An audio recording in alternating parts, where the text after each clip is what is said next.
الحمدللہ وکفا وسلام علی عبادہ الذین اصطفى اما بعد فاعوذ باللہ من الشیطان الرجیم بسم اللہ الرحمن الرحیم رب اشرح لی صدری ویسر لی امری واحلل عقدۃ من لسانی یفقہوا قولی واجعل لی وزیرا من اہلی اللہم فقہنا فی الدین رب زدنی علما اللہم انا نسألک علما نافعا رزقا طیبا وعملا متقبلا اللهم انفعني بما علمتني وعلمني ما ينفعني وزدني علما اللهم أرنا الحق حقا وارزقنا اتباعه وأرنا الباطل باطلا وارزقنا اجتنابه اللهم اجعلني من المتقين واجعلني من المحسنين واجعلني من عبادك الصالحين واجعلني من المقربين واجعلني من ورثة جنة النعيم آمين ثم آمين۔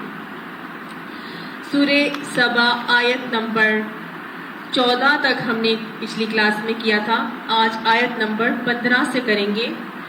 اعوذ باللہ من الشیطان الرجیم لقد کان لسبأ فی مسکنہم آیۃ جنتان عن یمین وشمال کلوا من رزق ربکم واشکروا لہ بلدۃ طیبۃ ورب غفور۔ لقد کان لسبأ، البتہ یقیناً ہے واسطے سبا کے، فی مسکنہم ان کی ٹھکانوں میں، آیتن ایک نشانی، یعنی سبا کے لیے ان کے اپنے ٹھکانوں یعنی اپنے مسکن میں ہی ایک نشانی ہے۔ کون سی نشانی؟ جنتانی، دو باغ ہیں، عن یمین و شمال، دائیں بھی اور بائیں بھی۔ سبا کی بستی کا ذکر آ رہا ہے اور اللہ سبحانہ تعالیٰ فرما رہے ہیں کہ سبا کی بستی کے اندر ان کے اپنے رہنے والوں کے لیے ہی بہت زیادہ نشانیاں تھیں۔ سبا کی بستی کون سی بستی تھی؟ یہ بیسیکلی عربین پیننسولا کے جنوبی عرب کی بہت مشہور قوم تھی۔ اس کا ذکر ہم نے سورہ نمل میں پڑھا تھا، جب حضرت داؤد علیہ السلام کے بعد حضرت سلیمان علیہ السلام کو اللہ تعالیٰ نے بہت ہی وسیع و عریض ریاست، حکومت، سلطنت، عہدہ، اقتدار عطا فرمایا تھا، تو ان کا ہدہد جو ہے وہ ایک قوم یعنی قوم سبا کے متعلق کچھ معلومات لے کر آیا اور اس نے آ کے بتایا حضرت سلیمان علیہ السلام کو کہ میں نے ایک قوم دیکھی ہے جو اللہ کے بجائے سورج کو پوجتی ہے، سورج کے آگے سجدہ کرتی ہے، حالانکہ اللہ سبحانہ تعالیٰ نے اس قوم کو بے شمار نعمتوں سے مالا مال کیا ہے۔ تو ہدہد بھی بہت حیران تھا کہ جس قوم کو اللہ سبحانہ تعالیٰ نے اتنی زیادہ نعمتوں کی فراوانی عطا کی ہو، پھر وہ اللہ کے بجائے کسی اور کو کیوں سجدہ کر رہی ہے۔ اور اس نے یہ بھی بتایا تھا کہ اس قوم کی حکمران جو ہے نا کوئی مرد نہیں بلکہ ایک عورت اس قوم کی حکمران ہے، اور اس قوم کی حکمران کا نام تھا ملکہ بلقیس۔ سبا کون ہے؟ آپ صلی اللہ علیہ وآلہ وسلم نے سے کسی نے پوچھا کہ سبا کون تھا، تو کون ہے؟ کسی قوم کا نام تھا، کسی بستی کا نام تھا، یا کسی شخص کا نام تھا؟ تو بیسیکلی سبا جو ہے وہ ایک شخص کا نام تھا۔ اس کا اصل نام عبد الشمس تھا، اور اس کے بہت سارے جو ہے وہ بیٹے تھے۔ یہ جہاں پر جا کے آباد ہوا، اس کے بہت سارے بیٹے پیدا ہوئے، اور ان بیٹوں سے جو پوری کی پوری قوم بنی بعد میں، اس کو قوم سبا کہا جاتا ہے۔ تو سبا بیسیکلی پھر ایک علاقے کا نام بھی ہے کہ وہ قوم جہاں پر آباد ہوئی اس کو قوم سبا کہا جانے لگا۔ ٹھیک ہے، یہ بنیادی طور پر آج کا جو یمن ہے اس کے اندر اس کے قبیلے زیادہ سے زیادہ پائے جاتے ہیں۔ یہ اس کے 10 بیٹے تھے، جس میں سے 6 بیٹے جو ہیں وہ یمن کے اندر جا کے آباد ہوئے، 4 بیٹے جو ہیں وہ گئے تھے شام کی طرف جا کے آباد ہوئے۔ پھر انہی کے اندر آگے آگے وہ سلسلہ پھیلتا گیا۔ ہوا کیا؟ اللہ سبحانہ تعالیٰ نے اس قوم کو بہت زیادہ نعمتوں کی فراوانی عطا فرمائی تھی۔ ان کے اندر سب سے بڑی بات یہ تھی کہ اللہ تعالیٰ نے یہاں جیسے فرمایا کہ جنتانی، اللہ نے انہیں 2 باغ عطا فرمائے تھے۔ 2 باغوں کا مطلب یہ نہیں ہے کہ 2 باغ ہی تھے صرف، بلکہ بات یہ ہے کہ یہ پہاڑوں کے درمیان پائے جانے والی ایک ایسی قوم تھی جس کے دائیں طرف دیکھیں تو بھی باغ ہی باغ، اور بائیں طرف دیکھیں تو بھی باغ ہی باغوں کا نہایت خوبصورت سلسلہ تھا، اور سرسبز اور شادابی جو ہے اللہ تعالیٰ نے ان کو عطا فرمائی تھی۔ ان کے صرف اور صرف سرسبز و شادابی ایسے ہی نہیں آئی، بلکہ ان کے ساتھ اگر آپ ان کو جگہ دے دیں وعلیکم السلام.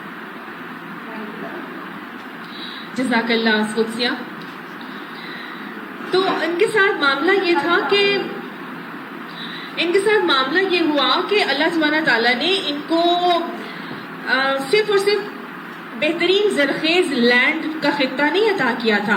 اللہ سبحانہ تعالیٰ نے اس لینڈ کی سرسبز و شادابی کو گارنٹی کرنے کے لیے نہریں جاری کر دی تھی.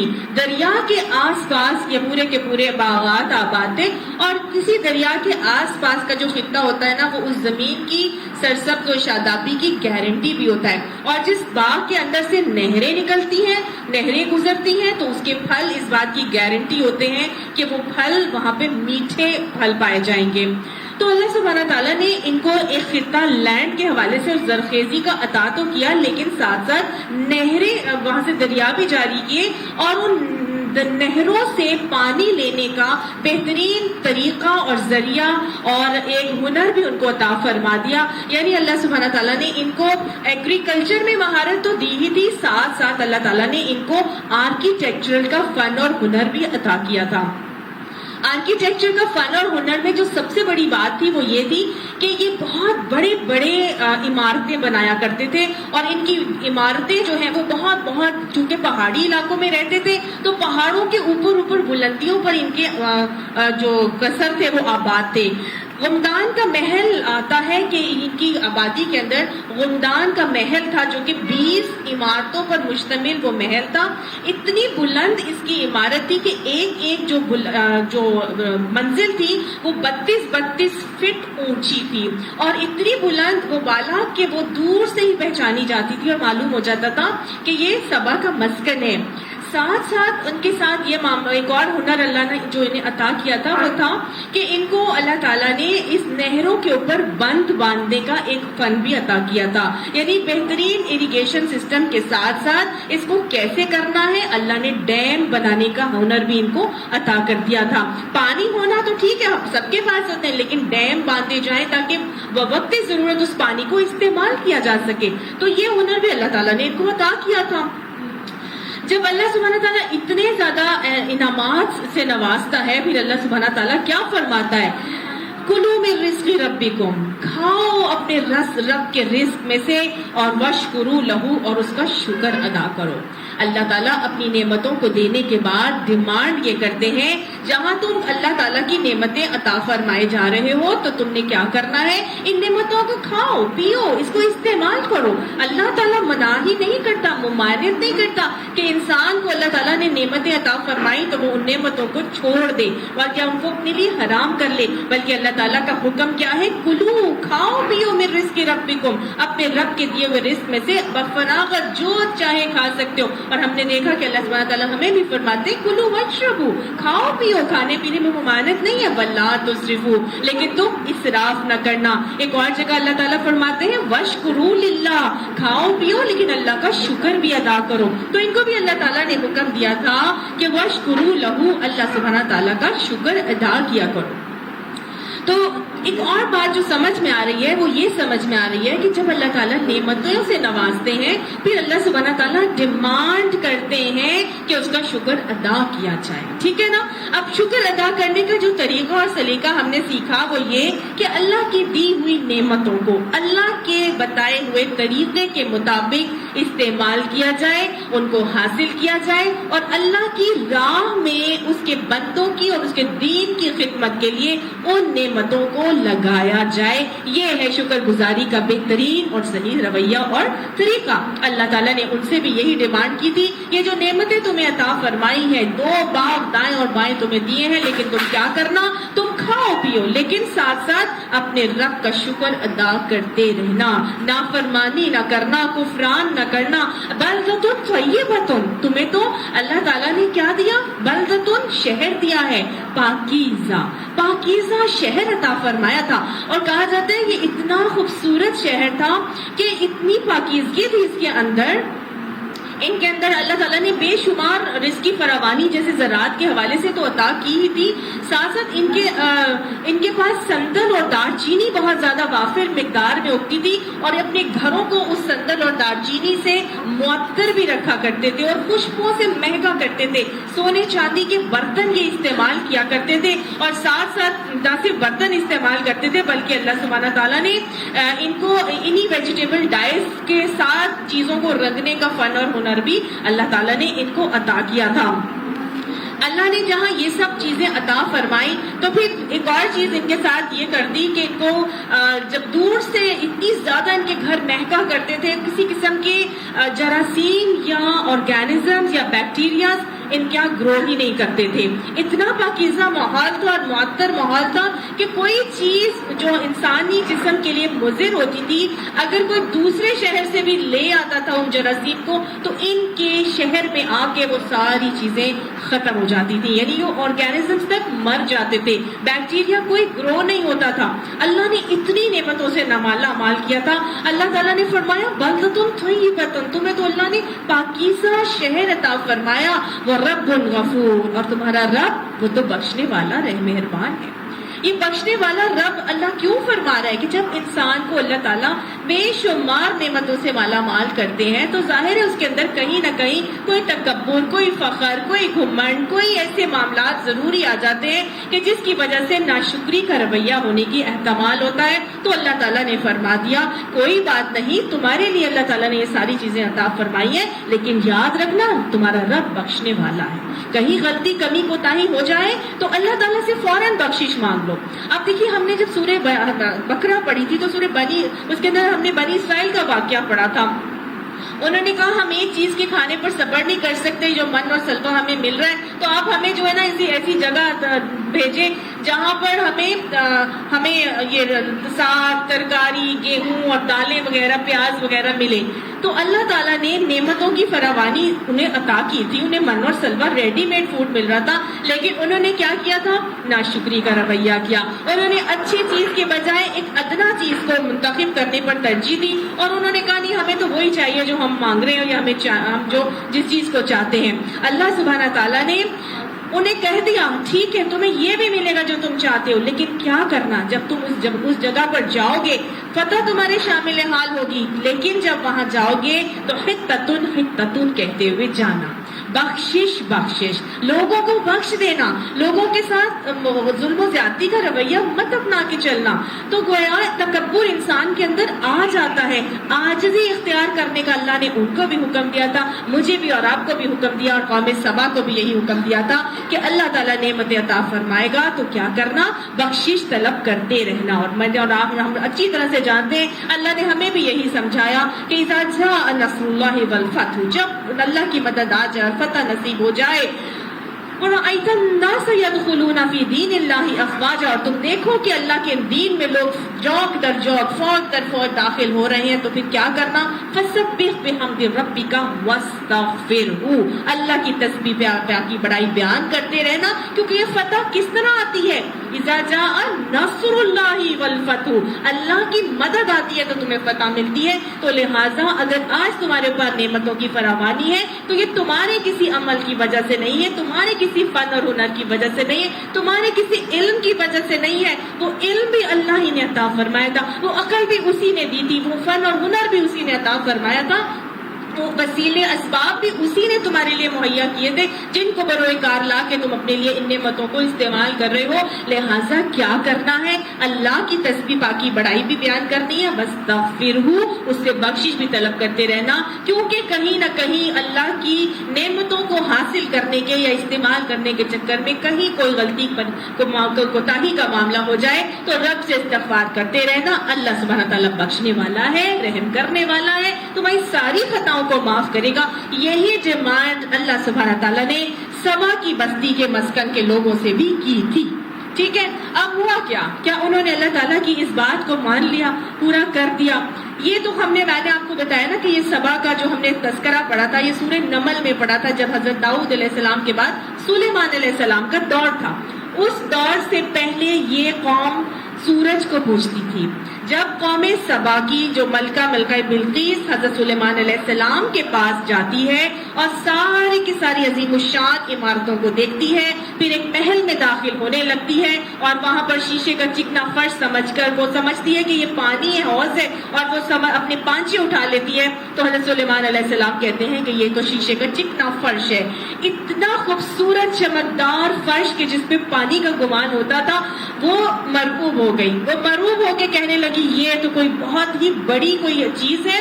اس کے بعد اللہ تعالیٰ نے پتہ نہیں کتنی وہ چیزیں اور لشکر عطا فرمائے ہیں جو اتنی بلند و بالا عمارتیں اور اتنی حسین و جمیل عمارتیں بنا رہے ہیں۔ یہ جس کو پوچھ رہا ہے، یہ جس کی عبادت کر رہا ہے، ٹھیک ہے میں بھی تمہارے رب پر ایمان لے آتی ہوں۔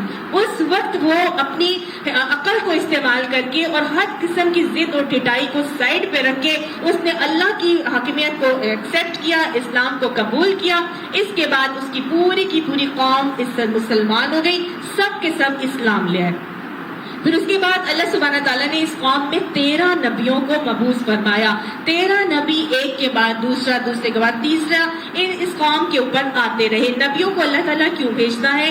اسی لیے بھیجتا تھا کہ اس قوم کے اندر جب غلط روی شروع ہو جائے، بت پرستی شروع ہو جائے، الحاد شروع ہو جائے، یا پھر وہ اپنے رب کے احکامات کی ناشکری یا کفران کا معاملہ کرنے لگے، تو پھر اللہ سبحانہ تعالیٰ اس دین کی تجدید کے لیے یا اس کے ریوائول کے لیے ایک نبی کو مبعوث فرماتے، اور وہ نبی کیا کرتے؟ وہ نبی جو ہے وہ جا کے لوگوں کو اللہ کی طرف بلاتے، وہ جو ان کے اندر شرک اور الحاد آ جاتا تھا۔ بالکل ایسا ہی ان کے ساتھ بھی ہوا۔ اللہ نے نعمتوں سے مالا مال رکھا، لیکن انہوں نے کیا کیا؟ فَأَعْرَضُوا، انہوں نے اعراض کر لیا، انہوں نے منہ موڑ لیا۔ انبیاء کے آنے کے باوجود بھی انہوں نے کیا کیا؟ وہ اپنے شرک اور الحاد میں بڑھتے چلے گئے، انہوں نے اللہ کے احکامات کو پس پشت ڈالا، انہوں نے اللہ کی نعمتوں کی ناشکری کی۔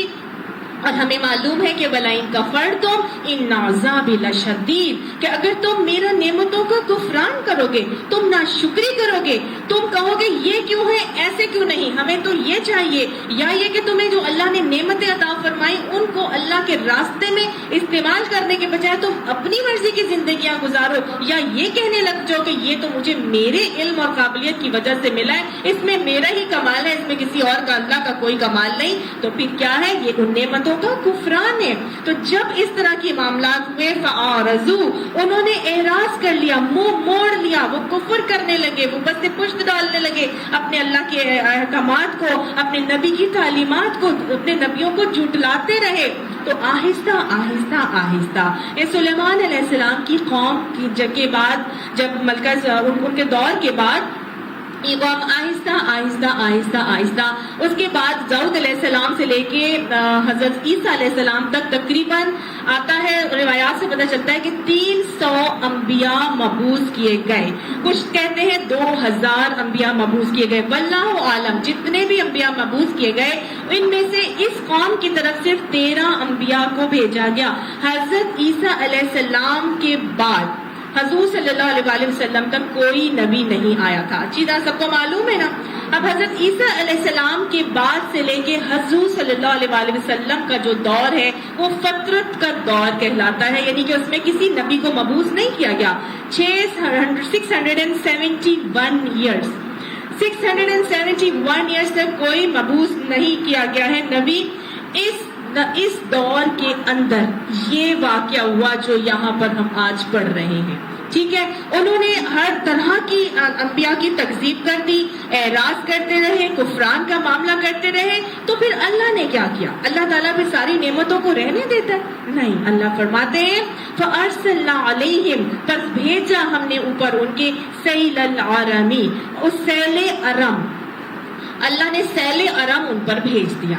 اب دیکھیے سیل کس کو کہتے ہیں؟ سیلاب کو، اور ارم کہتے ہیں بند کو، یعنی ایسا سیلاب جس نے بند کو توڑ دیا۔ وہ ہنر، وہ فن جو ان کی بڑھوتی کا سبب تھی، وہ جو ان کے طاقت کا ایک سبب اور مظہر تھی، وہی فن اور ہنر سے اللہ سبحانہ تعالیٰ نے اس قوم کو نیست و نابود کر دیا۔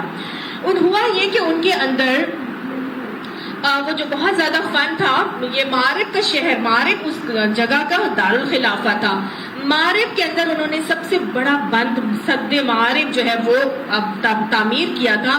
اس سد معارف پر اللہ تعالیٰ نے ایک ایسا سیل العرب یعنی بند توڑ سیلاب بھیجا کہ یہ سد معارف کو توڑ کے نکل گیا. ہوا یہ کہ ان کی کتابوں میں بھی یہ مذکور تھا اور پہلے سے یہ بات ان تک بتائی جا چکی تھی کہ اس سد معارف کو چوہے توڑیں گے اور برباد کریں گے اور چوہوں کی وجہ سے ان پر عذاب آئے گا. تو انہی کی کتابوں میں یہ چیز آ رہی تھی اور انہوں نے کیا کیا, جب دیکھا کہ بہت زیادہ چوہے پیدا ہو گئے ہیں تو انہوں نے کوشش کی کہ ہم اس ایسا نہ ہو کہ ہمارے اوپر عذاب آ جائے, اور انہوں نے اس کا سد باب یہ کیا کہ انہوں نے اس کی بنیادوں میں بلیوں کو بھی پالنا شروع کر دیا تاکہ بلیاں ہوگی تو وہ چوہوں کو کھا جائیں گی. لیکن جب اللہ کی تقدیر نافذ ہوتی ہے تو پھر اس کے آگے کوئی کچھ نہیں کر سکتا. انہوں نے بلیوں کو پالنے کے باوجود بھی تقدیر الہی غالب ہوئی اور بلیوں کے اوپر چوہے غالب آ گئے اور وہ چوہے اتنے زیادہ ہو گئے اندھے کہا جاتا ہے اندھے چوہے تھے کہ وہ صرف اور صرف ڈیم کی بنیادوں کو کھاتے کھوکھلا کرنا شروع ہو گئے, حتیٰ کہ اس کی بنیادیں بہت زیادہ کمزور ہو گئی. اور پھر جب بارش برسی تو بارش کا پانی اب جو پہاڑوں سے آتا ہے وہی پانی ڈیم کے اندر وہ اسٹور کرتے تھے. اس کو 3 لیئرز میں انہوں نے بنایا ہوا تھا. سب سے پہلے سب سے اوپر کا پانی استعمال کرتے تھے, پھر وہ ختم ہو جاتا تو نیچے والے کا ڈیم کا دروازہ کھولتے تھے, اس کو پانی کو یوٹیلائز کرتے تھے, پھر وہ بھی ختم ہوتا تھا تو تیسرے پانی کو سب سے جو نیچے ہوتا تھا.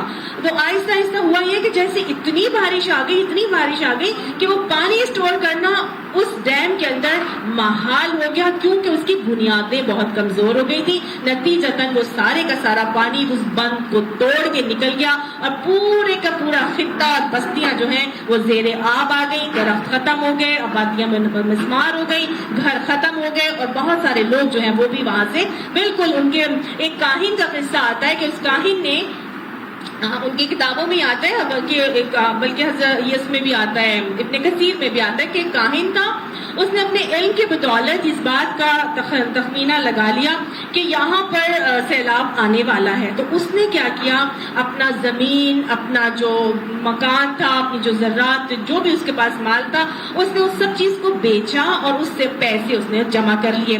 پھر اس نے جب اس کے پاس پیسے آ گئے تو پھر اب اس نے ساری لوگوں کو بتانا شروع کر دیا کہ میرے حساب کتاب کے مطابق اللہ کا یہ عذاب آنے والا ہے, یہ بند ٹوٹ جائے گا اور تم میں سے جو یہاں سے جانا چاہتا ہے وہ چلا جائے. اس نے کہہ دیا تھا, اس نے بتا دیا تھا کہ تم ایسا کرو کہ جب یہاں سے جو ہے نا کچھ لوگ منتقل ہو جاؤ. کچھ لوگ جو ہے اسی وقت منتقل ہو گئے, کچھ لوگ جو ہے وہ کہنے لگے جب سیلاب آئے گا تو پھر ہم منتقل ہو جائیں گے. کچھ لوگوں نے کہا نہیں ہم نے کہیں نہیں جانا, ہم یہیں پر رہیں گے. اس شخص نے بلکہ 2-3 طرح کی مقامات بھی بتا دیے. اس نے کاہن نے یہ کہا کہ تم میں سے جو لوگ دور کا سفر اختیار کرنا چاہتے ہیں اور محفوظ مقام پہ پہنچنا چاہتے ہیں ان کو چاہیے کہ وہ عمان چلے جائیں, اور جو لوگ شراب اور خمیری روٹی اور پھل وغیرہ کھانا چاہتے ہیں ان کو چاہیے کہ وہ ملک شام یا بصرہ چلے جائیں.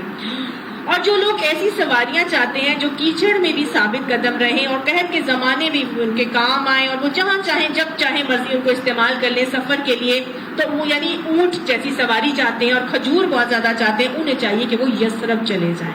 تو اس نے تو تمام چیزوں کو, تمام باتوں کو سب کچھ بتا دیا تھا. اس کی قوم نے اس کے مشورے پر عمل کر لیا.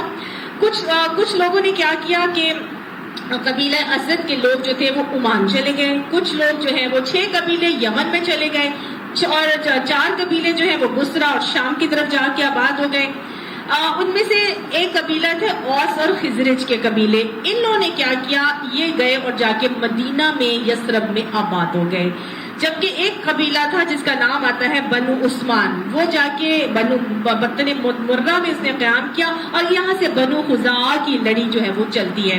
تو یہ سب کے سب جو ہیں یہ سبا کے لوگ تھے جو ہر طرف پھیل گئے. اور جب یہ سد معارف آیا تو پھر اللہ سبحانہ تعالیٰ نے ان کو کیا کیا, ابھی ہم آگے ہی پڑھیں گے, اللہ نے ان کو تتر بتر کر کے ہر جگہ پر بکھیر دیا. میں نے آپ کو بھی بتا دیا کہ کس طرح یہ تتر بتر ہو کے ہر جگہ پہ پہنچے. یہاں پر اللہ سبحانہ تعالیٰ تعالیٰ فرما رہے ہیں جب انہوں نے اعراض کر لیا اور پھر ہم نے ان کے اوپر سیل ارم بھیجا، اللہ نے ان کو بندور سیلاب بھیجا، وہ بدلناہم اور بدل دی ہم نے ان کے لیے بجنتیہم ان کی 2 جنتوں کو، جنتینی 2 جنتوں کے ساتھ۔ اللہ نے وہ جو 2 باغ تھے ان کو 2 مزید باغوں سے بدل دیا۔ کیسے باغ آ گئے؟ پہلے تو وہ باغ تھے جو نہایت زرخیز اور سرسبز اور شاداب، انتہائی میٹھے ان کے پھل تھے، انتہائی آپ کہہ لیجئے کہ لہلہاتی زمینیں ان کی تھی، اور ہر قسم کے پھل وافر مقدار میں میٹھے اللہ نے ان کو عطا فرمائے تھے۔ لیکن جب یہ والے 2 باغوں سے اللہ نے ان کو بدلا تو اللہ فرماتے ہیں زواتا والے اکلن میووں، یعنی وہ میووں والے تو پھل باغات تھے، لیکن وہ کیسے میووں والے تھے؟ خمتن کسیلے، کڑوے کسیلے پھلوں والے باغوں سے اللہ نے بدل دیا۔ وَأَصْلٍ اور جھاؤ کے درخت تھے، وَشَيْءٍ اور کچھ من صدرن بیریوں میں سے، قلیل تھوڑے سے، یعنی اللہ تعالیٰ نے جھاؤ کے درخت انہیں دے دیے، کڑوے کسیلے پھل دے دیے، اور کچھ تھوڑے سے بیریاں جو ہے اللہ تعالیٰ نے ان کو عطا فرما دی۔ اب بیریاں بھی جو ہے وہ 2 طرح کی ہوتی ہیں، ایک وہ بیری ہے جو بہت میٹھی بیری ہوتی ہے، ایسے درخت جہاں پر میٹھی بیری لگتی ہے نا وہ خود اگائے بھی جاتے ہیں اور ان کے اندر کانٹے بھی نہیں ہوتے اور بہت کم ہوتے ہیں، لیکن وہ جو جنگلی بیریاں ہوتی ہیں وہ بہت زیادہ کانٹوں سے بھرے ہوئے درخت ہوتے ہیں، اور ان کی جو بیری ہوتی ہے نا وہ بھی بہت کڑوی کسیلی سی ہوتی ہے اور بہت میٹھی بھی نہیں ہوتی۔ تو اللہ تعالیٰ نے ان کے میٹھے پھلوں سے کس چیز میں بدل دیا؟ ان کو کڑوے کسیلے پھلوں کے ساتھ۔ وجہ کیا ہے؟ اللہ تعالیٰ بتا رہے ہیں اللہ نے ان کی میٹھی اور بہترین نعمتوں بھری زندگی کو کس چیز سے بدل دیا؟ کڑوی کسیلی جس چیزوں سے۔ ذالکا یہ جزیناہم بدلا دیا ہم نے ان کو بما کفروا، اس چیز کا بدلہ جو کفر انہوں نے کیا تھا، جو ناشکری انہوں نے کی تھی نا، جو اللہ کے احکامات سے روگردانی کا معاملہ انہوں نے کیا تھا، یہ اس چیز کا بدلہ ہے جو اللہ نے دیا۔ انہوں نے کیا کیا؟ فَأَعْرَضُوا، انہوں نے اعراض کر لیا، پس سے پشت ڈال دیا، نبیوں کو جھٹلا دیا، تکذیب کی، اپنی منمانی کی زندگی گزارتے رہ گئے، تو ہماری وجہ سے ملا ہے۔ لیکن اللہ فرماتے ہیں کہ یہ بدلہ تھا اس چیز کا بما کفروا، جو کفر کیا تھا، جو ناشکری انہوں نے کی تھی نا، اللہ نے اسی کا بدلہ انہوں نے عطا فرمایا۔ وَهَلْ نُجْزَى إِلَّا الْكَفُورَ، اور کیا ہے ہمارا بدلہ سوائے ناشکر انسان کے سوا ایسا بدلہ ہم اور کسی کو نہیں دیتے۔ یعنی اللہ تعالیٰ فرماتے ہیں یہ ان کی ناشکری تھی جس کی وجہ سے ہم نے انہیں اس بدلے سے نوازا۔ اللہ نے تو ان کے ساتھ یہ معاملہ کیا ہی تھا، اللہ نے ان کے ساتھ یہ معاملہ کیا کہ انہیں نعمتوں سے مالا مال کیا، انہوں نے ناشکری کی، اور ناشکری کے بعد اللہ تعالیٰ نے ان کی نعمتوں کو کس چیز سے بدل دیا؟ انہی کی ایک تو یہ کیا کہ وہ جو ہنر اور فن اللہ نے انہیں عطا کیا تھا نا، اسی فن کو اللہ تعالیٰ نے انہی کے لیے نقصان کا سبب بنا دیا، اور اسی سے ان کو بیسیکلی کیا ہوا؟ نقصان پہنچا۔ دوسرا یہ ہوا کہ اللہ تعالیٰ نے اس چیز کے بدلے میں ان کو، ناشکری کے بدلے میں کیا دیا؟ وہ جو نعمتیں سے وہ ساری ان سے چھین لی، اور ان کی بجائے ان کو بہت عامیانہ چیزیں عطا فرما دی۔ یہ کام تو اللہ تعالیٰ نے قوم سبا کے ساتھ کیا تھا، لیکن جب بھی ہم سبا کا معاملہ پڑھتے ہیں ہمیں ہمیشہ اپنی تاریخ پر غور ضرور کرنا چاہیے۔ اللہ تعالیٰ نے ہمیں اور آپ کو بھی ایک نہایت زرخیز مالا مال خطے سے نوازا۔ 5 دریا اللہ نے اس میں عطا فرمائے۔ اللہ تعالیٰ نے ایسے ودن ڈیکیڈز 40 سال کی مدت کے اندر اتنی جلدی پلیٹ میں رکھ کے اس خطے سرزمین پاکستان کو ہمارے حوالے کیا کہ کوئی زمین پر ایسا معجزاتی خطہ نہیں ہے جو مدینہ کی ریاست کے بعد اس طرح معرض وجود میں آیا ہو جیسے کہ ہمارا ملک پاکستان معرض وجود میں آیا۔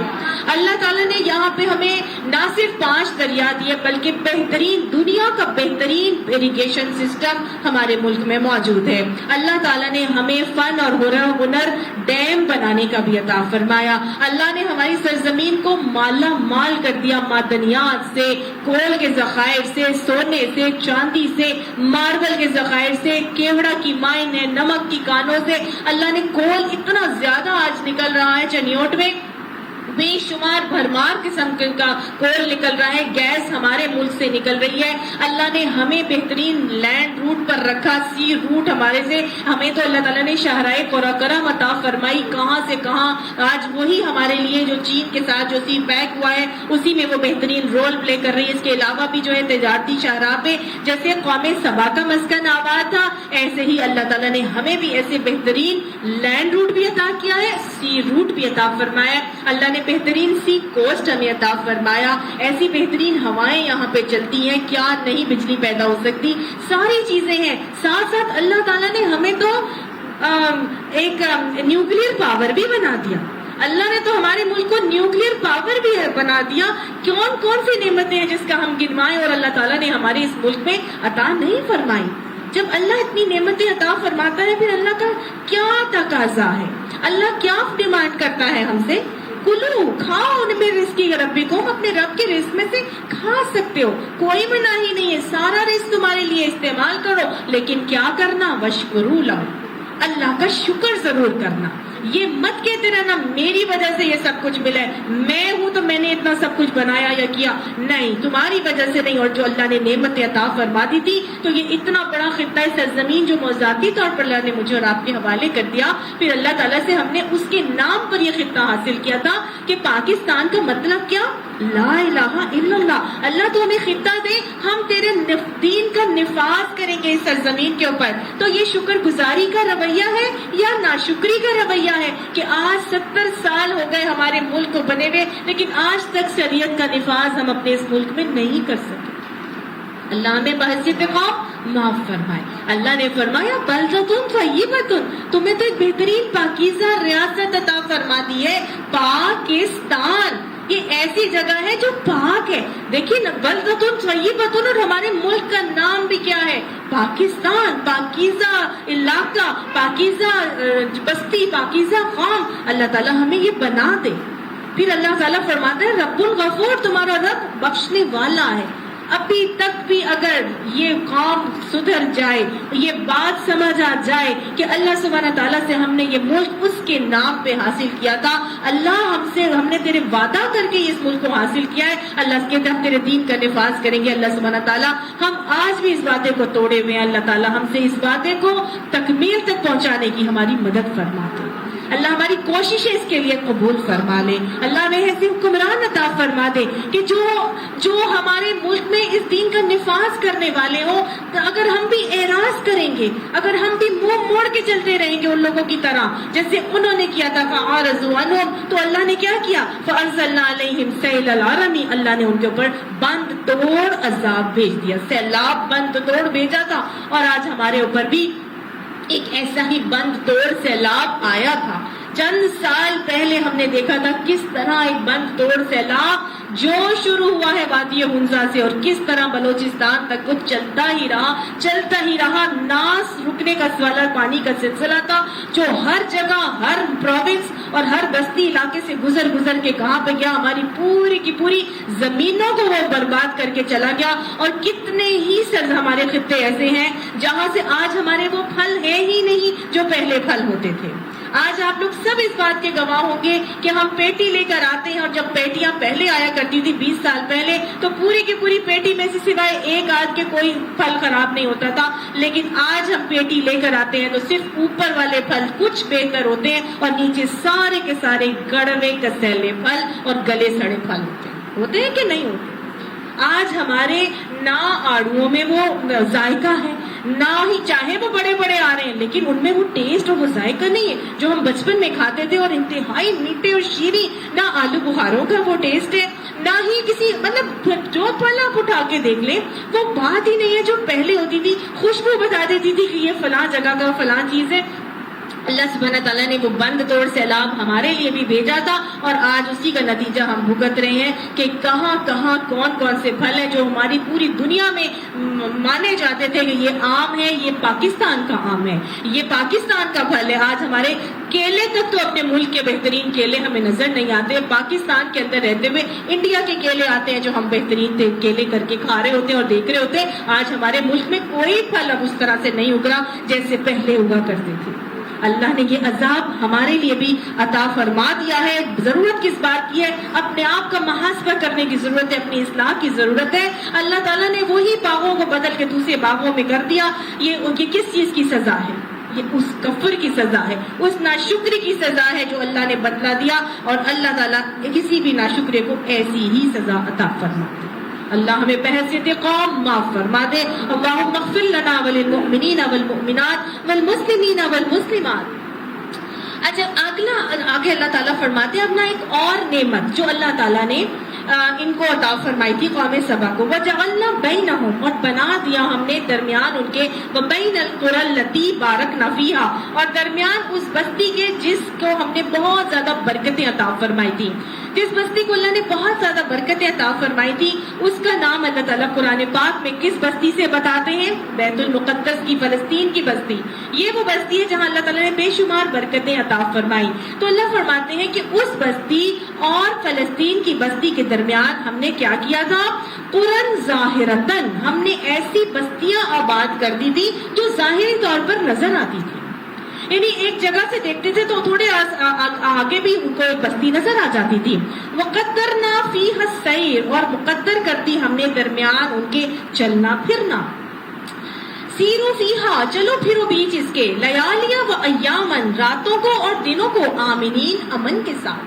اب یہ بھی اللہ تعالیٰ کی ایک نعمت تھی کہ اللہ تعالیٰ نے فلسطین کی بستی اور ان کی قوم سبا کے مسکن یعنی معارب کے شہر کے درمیان میں اللہ نے بے شمار ظاہری بستیاں آباد کر دی تھی.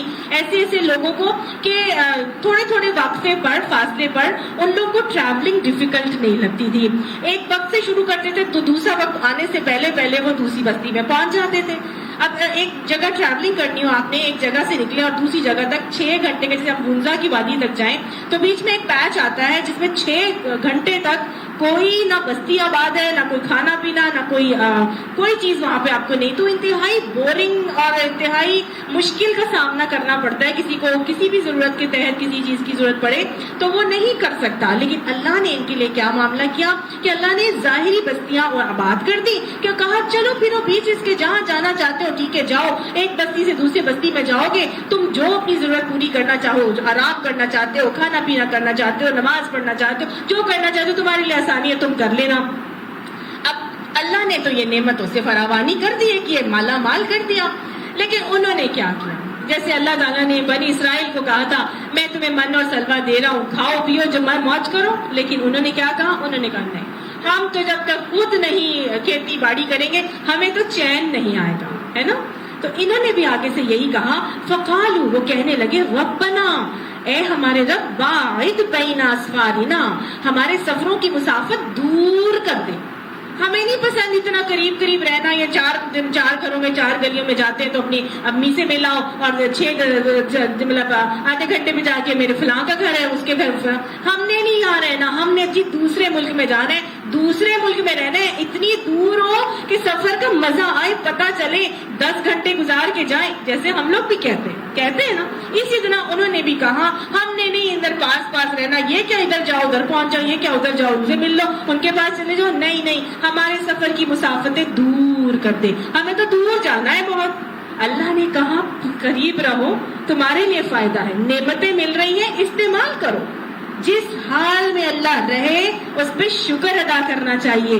اللہ تعالیٰ نعمتیں دے رہا ہے, اس پر شکر کرنا چاہیے. انہوں نے ناشکری کی اور کہا کہ نہیں, باعد بین اسفارنا, ہمارے تو سفر کی مسافتیں دور کرتے. بھائی مجھے تو امریکن نیشنلٹی چاہیے, مجھے تو جی آسٹریلیا کی نیشنلٹی چاہیے, میں تو جی کینیڈین لوں گا اور میں تو وہیں جا کے آباد ہوں گا. میں نے نہیں اپنے لوگوں میں رہنا, پاس رہتے ہیں تو خوب قسم کی باتیں اور ان کی باتیں سنو اور ان سے ملو, اور ان مصیبتوں میں رہو. دور رہیں گے, نہ کسی کو دیکھا, نہ کسی سے ملا, نہ کوئی باتیں, نہ کچھ, آرام سے اپنی زندگی کا دن گزاریں گے.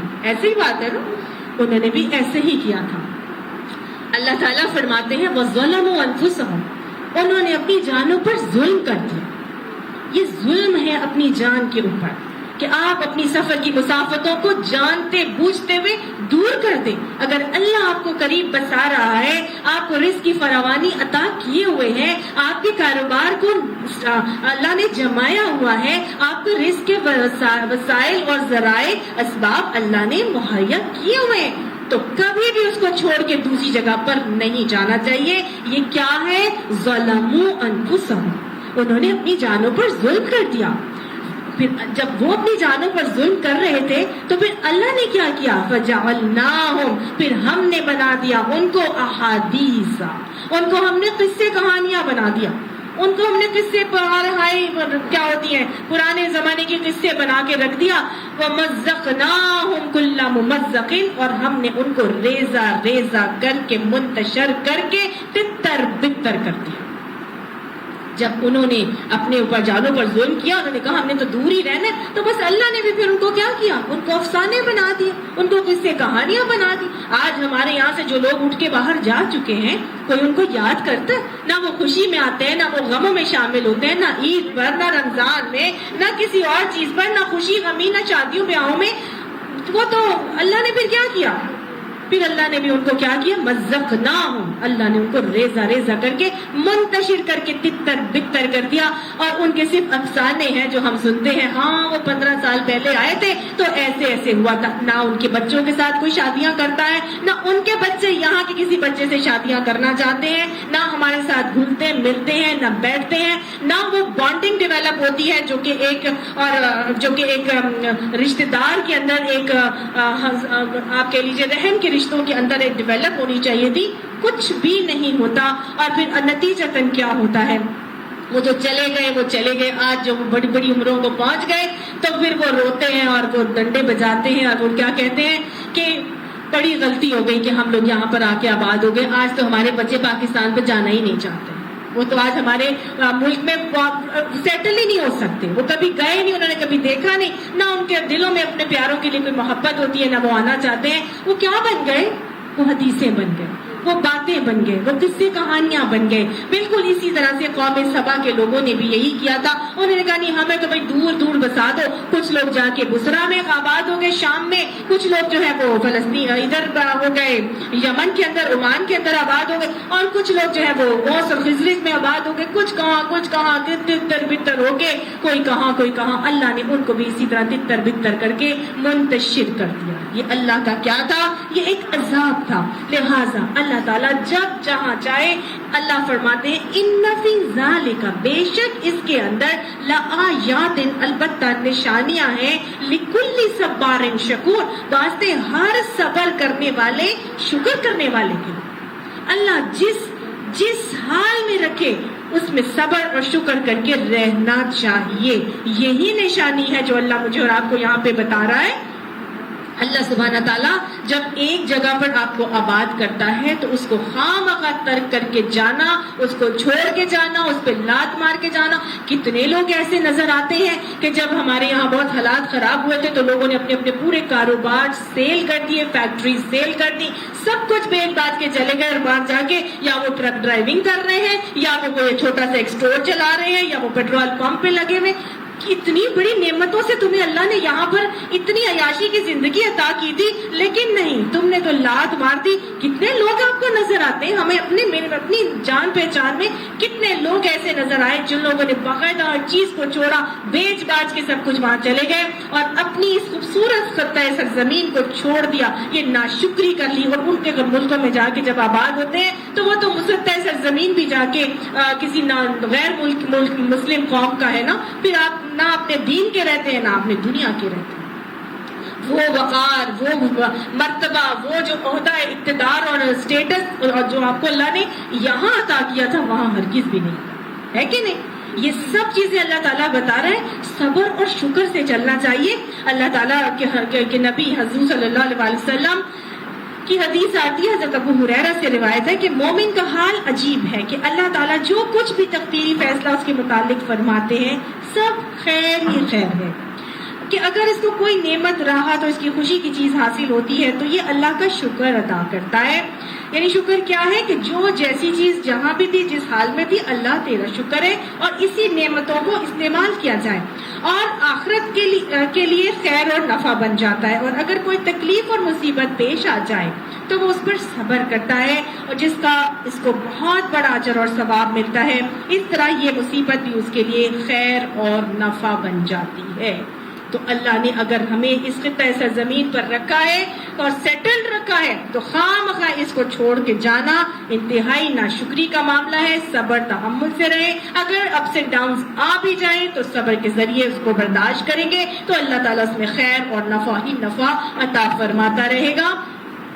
اور نہیں تو اللہ سبحانہ تعالیٰ نے بتا دیا کہ دیکھو قوم سبا کے ساتھ میں نے کیا کیا, تو پھر تمہارا حال بھی بالکل ایسے ہی ہو جانا ہے. ہاں, اگر اللہ سبحانہ تعالیٰ آپ کو اس سرزمین پر رکھتا ہے اور آپ کے معاشی حالات درست نہیں ہو رہے, یا آپ کو جاب نہیں مل رہی, یا آپ کا کاروبار نہیں چل رہا, تو اس سلسلے میں انسان ضرور ایفرٹ کرتا ہے کہ شاید اللہ نے روزی یہاں نہیں کسی دوسری جگہ پر رکھی ہے, پھر تو وہ ضرور ہاتھ پیر مارتا ہے, اس کی اجازت ہے. ساتھ ساتھ اگر آپ دین کی تبلیغ اور دعوت اور ارشاد کے لیے کسی دوسری جگہ پر جا کے سیٹل ہونا چاہتے ہیں, اس کی بھی ہمارا دین ہمیں اجازت دیتا ہے. لیکن سیٹلڈ ہوئے ہوئے لوگ خواہ اٹھ کے چلے جائیں گے تو یہ اللہ تعالیٰ کے حکموں کی ناشکری کا معاملہ ہے. اللہ یہ باتیں ہمیں سمجھاتے, ایسا لگتا ہے کہ یہ ساری کی ساری باتیں میرے اور آپ کے لیے, ہماری ہی قوم کے لیے ہیں. آج امت مسلمہ کے لوگ جو ہیں وہ ہر چیز, جن کے پاس مال اسباب اور پیسہ ہے, وہ سب کے سب کیا کرتے ہیں, اٹھتے ہیں اور ویسٹ کی طرف بھاگتے ہیں. قرب قیامت کی نشانی میں تھا نا کہ مشرق کی طرف سے ایک آگ اٹھے گی اور سب اس کی طرف دوڑیں گے, تم لوگ مت جانا. تو یہ ایک آگ ہی تو ہے, وہ ڈالر کی آگ, وہ فرسٹ ورلڈ کنٹری کی آگ, وہ ایک نیشنلٹی کی آگ, وہ اٹھے گی وہاں سے, تو وہاں سے تم لوگ اس کی طرف مت جانا. وَلَقَدْ صَدَّقَ, اور یقیناً سچ پایا, علیہم, سچ کر دیا, علیہم, اوپر ان کے, ابلیس نے, ظنہ, گمان اس کا, ابلیس کا گمان سچ ہو گیا. ابلیس کا گمان جو انہوں نے کیا تھا, اس نے کیا تھا نا ان کے اوپر, وہ سچ ہو گیا. فَاتَّبَعُوهُ, بس انہوں نے اس کی پیروی کر لی. إِلَّا فَرِيقًا مِّنَ الْمُؤْمِنِينَ, سوائے ایک جماعت کے, ایک گروہ کے جو ایمان لانے والے تھے. اللہ ہمیں ان ایمان لانے والوں میں شامل فرما دے. ابلیس کا کیا گمان تھا بھلا؟ ابلیس نے کہا تھا نا, میں نے آرزویں دلاؤں گا, میں نے امیدیں دلاؤں گا, الجھاؤں گا, انہیں گمراہ کر دوں گا, اور ان کے مال اور اولاد میں سے سانجھا لگا کے نکال کے لے جاؤں گا. تو اللہ سبحانہ تعالیٰ ایسے ہی گمان ان کے دماغوں میں ڈالتا, یہ ابلیس ایسے ہی گمان ان کے دماغوں میں ڈالتا ہے, اور وہ اس گمان کو سچ سمجھ لیتے ہیں اور اس کی پیروی کرنا شروع ہو جاتے ہیں. یہ ابلیس ہی تو دماغوں میں ڈالتا ہے کہ تمہیں نیشنلٹی مل جائے گی, وہاں پہ بڑا اچھی لائف ہے, وہاں بڑی اچھی زندگی ہے, نہ بندہ نہ بندے کی ذات, کوئی کسی کو پوچھتا ہی نہیں, جو مرضی کرو, جو مرضی کھاؤ پیو, یہاں لوگ تمہیں تانے مارتے ہیں, یہاں 4 لوگ ہیں خاندان والے, تمہیں دیکھ نہیں سکتے. تو آپ پوچھیں ان لوگوں سے جو 20-25 سال 30 سالوں سے وہاں جا کے آباد ہو گئے نا, کیسے وہ روتے ہیں اور کیسے وہ تنہا ہیں اور کوئی ان کی سننے والا نہیں ہے. اللہ کی ہر بات میں یقیناً میرے اور آپ کے لیے کوئی نہ کوئی بہترین موجود ہی ہے. اللہ یہ ایمان ہمیں عطا فرما دے. وَمَا كَانَ لَهُ, اور نہ تھا واسطے اس کے, عَلَيْهِمْ مِنْ سُلْطَانٍ, اوپر ان کے کوئی زور, یعنی ابلیس کا کوئی زور ان پر نہیں تھا. زبردستی اس نے ان کو نہیں نیشنلٹی لگوا کے اٹھا کے ایمبیسی تک پہنچا دیا تھا. زبردستی ابلیس نے ان کے لیے سارے ان کو پراپرٹی اور ان کے کاروبار بیچنے پہ نہیں لگا دیا تھا. ابلیس کا کوئی زور نہیں تھا. ابلیس کا کتنا کو زور ہے, صرف اتنا کہ وہ وسوسہ ڈالتا ہے, بس. باقی سارا کام تو ہم نے خود کرنا ہوتا ہے. اللہ تعالیٰ فرماتے ہیں وَمَا كَانَ لَهُ عَلَيْهِمْ مِنْ سُلْطَانٍ, ابلیس کا ان کے اوپر کوئی زور نہیں تھا. إِلَّا لِنَعْلَمَ, سوائے اس کے کہ ہم جان لیں, مَن يُؤْمِنُ بِالْآخِرَةِ مِمَّنْ هُوَ مِنْهَا فِي شَكٍ. یہ سب کچھ اس لیے ہوا کہ ہم دیکھنا چاہتے تھے تاکہ ہم جان لیں کہ کون ہے جو ایمان لاتا ہے آخرت پر, ممن ہوا, ان میں سے, وَمِنْهَا فِي شَكٍ, اور ان میں سے کون ایسا ہے جو شک میں پڑا ہوا ہے. اللہ یہ شک ہمارے دلوں سے نکال کے ہمیں مکمل ایمان عطا فرمائے کہ ہم جہاں ہیں, جس حال میں ہیں, اللہ ہم تو ہمیں اپنے شکر گزار بندوں میں شامل فرما. اللہ ہمیں صبر اور شکر کے ساتھ اپنی نعمتوں کو استعمال کرنے کی توفیق عطا فرما, اپنی راہ میں استعمال کرنے کی توفیق عطا فرما, اور اس خطہ سرزمین کو جو تو نے مالا مال ہمیں عطا فرمایا ہے, اللہ اس پہ ہمیں دین کے نفاذ کی کوششیں کر کے ہمیں دین اسلام کی بہاریں اپنی آنکھوں سے دکھا دے. وَرَبُّكَ, اور رب تیرا, عَلَى كُلِّ شَيْءٍ حفیظ, اوپر ہر چیز کے نگران ہے. اللہ دیکھ رہا ہے ہم کیا کر رہے ہیں, کیا سن رہے ہیں, کیا سوچ رہے ہیں, کیا سمجھ رہے ہیں, اور کیا ہمارے اعمال ہیں. اللہ ہر چیز پر نگران ہے.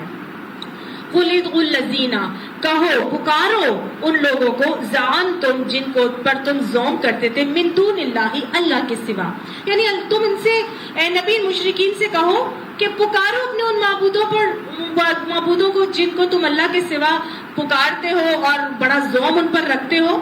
لا یملکون مثقال ذرۃ فی السماوات ولا فی الارض، نہیں وہ اختیار رکھتے ذرہ برابر بھی آسمانوں میں اور نہ ہی زمین میں، اور وما لہم فیہما، اور نہیں ہے واسطے ان کے ان دونوں کے اندر من شرکن کوئی شریک، وما لہم منہم من ظہیر، اور نہیں ہے واسطے اس کے ان میں سے کوئی اس کا مددگار. یعنی کہ تم جن کو پکارتے ہو اللہ کے علاوہ پکار لو، نہ وہ کوئی اختیار رکھتے ہیں کہ زمین اور آسمان میں کسی ذرا برابر چیز کا، اور نہ ہی وہ اللہ کی ملکیت میں شریک ہے، اور نہ ہی وہ اللہ تعالیٰ کے کسی کام میں مددگار ہے. یہ بتوں کی بات ہو رہی ہے. بتوں کو جو لوگ پکارتے ہیں کیا وہ کسی چیز کا اختیار رکھتے ہیں؟ کیا وہ کسی کام میں شریک ہیں؟ کیا وہ اللہ کی کسی چیز میں مدد کرتے ہیں؟ اللہ نے کہا ان سے کہو پکارو، پکارو مشرکوں کو کہو پکارو تم جن کو پکارتے ہو معبودوں کو پکار کے دیکھو.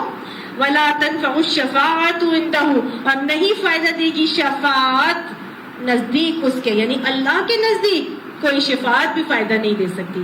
اگر یہ بت شفاعت کرنے کے لیے تم اس لیے ان کی پوجا کرتے ہو کہ یہ ہماری سفارش کروا دیں گے اللہ تعالیٰ کے ہاں، ہماری شفاعت کر دیں گے، تو نہیں، یہ بھی نہیں ہو سکتا. الا لمن اذن لہ، سوائے اس کے جس کو اللہ ہی جس کے لیے حکم عطا فرمائے. یہ لوگ فرشتوں کو بھی پوچھتے تھے اور فرشتوں کی عبادت بھی کیا کرتے تھے. تو لہٰذا اس حوالے سے یہ بھی بتایا جا رہا ہے کہ یہ دیکھو یہ جو بت ہیں یہ تو ویسے ہی اللہ کے نزدیک مقبول نہیں ہے. تم بھی جانتے ہو کہ ان کی کوئی صلاحیت نہیں ہے، نہ ان کی کوئی قبولیت ہے، کچھ بھی یہ اختیار نہیں رکھتے، یہ کچھ کر بھی نہیں سکتے. لیکن ہاں یہ جو فرشتوں کو تم اللہ کی بیٹیاں کہتے ہو نا کہ یہ اختیار رکھتے اور یہ ہماری سفارش کروا دیں گے، لیکن نہیں، وہ بھی نہیں کروا سکیں گے. کیوں؟ حتی اذا فزع عن قلوبہم، یہاں تک کہ جب گھبراہٹ ان کے دلوں سے دور ہوگی. کس کے دلوں سے گھبراہٹ دور ہوگی؟ فرشتوں کے. فرشتوں کے دلوں سے فرشتے کب گھبراتے ہیں؟ حدیث میں آتا ہے، آپ حضرت ابو ہریرہ نے، بخاری کی حدیث ہے، آپ صلی اللہ علیہ وسلم نے فرمایا کہ جب اللہ آسمان میں کوئی حکم نازل فرماتے ہیں تو سب فرشتے خشوع خضوع سے اپنے پر مارنے لگتے ہیں، اور یہ ان کے اوپر ایک ایسی ہیبت سی طاری ہو جاتی ہے اللہ کے حکم سے کہ جس سے وہ بالکل مدہوش سے ہو جاتے ہیں. اور جب ان کی دلوں سے گھبراہٹ دور ہوتی ہے، یعنی اللہ کا حکم آیا، یہ لوگ گھبرانے لگے اور اپنے پر جو ہے گھبراہٹ کے مارے مارنے لگ جاتے ہیں. اور جب گھبراہٹ ان کے دلوں سے دور ہوتی ہے اور ہیبت اور جلال کا وہ اثر دور ہوتا ہے تو وہ کہتے ہیں کہ تمہارے رب نے کیا فرمایا ہے؟ تو دوسرے فرشتے اسے انہیں کہتے ہیں کہ فلاں حکم حق ارشاد فرمایا ہے، یعنی یہ اللہ نے حکم عطا فرمایا ہے. یہ تو ان کا حال اس وقت ہوتا ہے جب اللہ کوئی بھی حکم فرشتوں کو عطا فرماتا ہے. کوئی بھی حکم اللہ تعالیٰ فرشتوں کو دیتے ہیں تو فرشتوں کی ہیبت کا حال یہ ہوتا ہے کہ اللہ کے جلال کی وجہ سے خشوع خضوع اور گھبراہٹ دلوں میں طاری ہو جاتی ہے. تو یہ تو فرشتوں کا حال ہے، تو بتوں کا کیا حال ہوتا ہے؟ وہ تو کچھ بھی نہیں رکھتے. تو لہٰذا اللہ تعالیٰ فرماتے ہیں تمہیں پھر کیوں سمجھ میں نہیں آتا؟ فرشتے بھی اللہ کے اذن کے بغیر کسی کی شفاعت نہیں کر سکیں گے.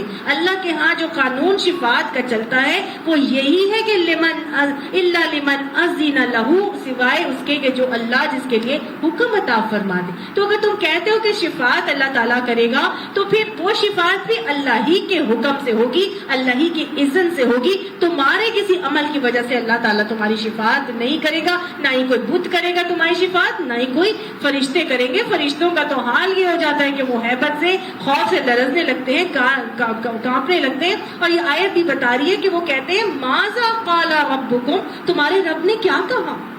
قالوا الحق، وہ کہتے ہیں حق ہی کہا، جو کہا ہے ہمارے رب نے حق ہی کہا ہے. وَهُوَ الْعَلِيُّ الْكَبِيرُ، اور وہ بزرگ اور برتر ہے. قل، ان سے کہہ دیجئے، من یرزقکم من السماوات والارض، کون تمہیں آسمانوں اور زمین سے رزق دیتا ہے؟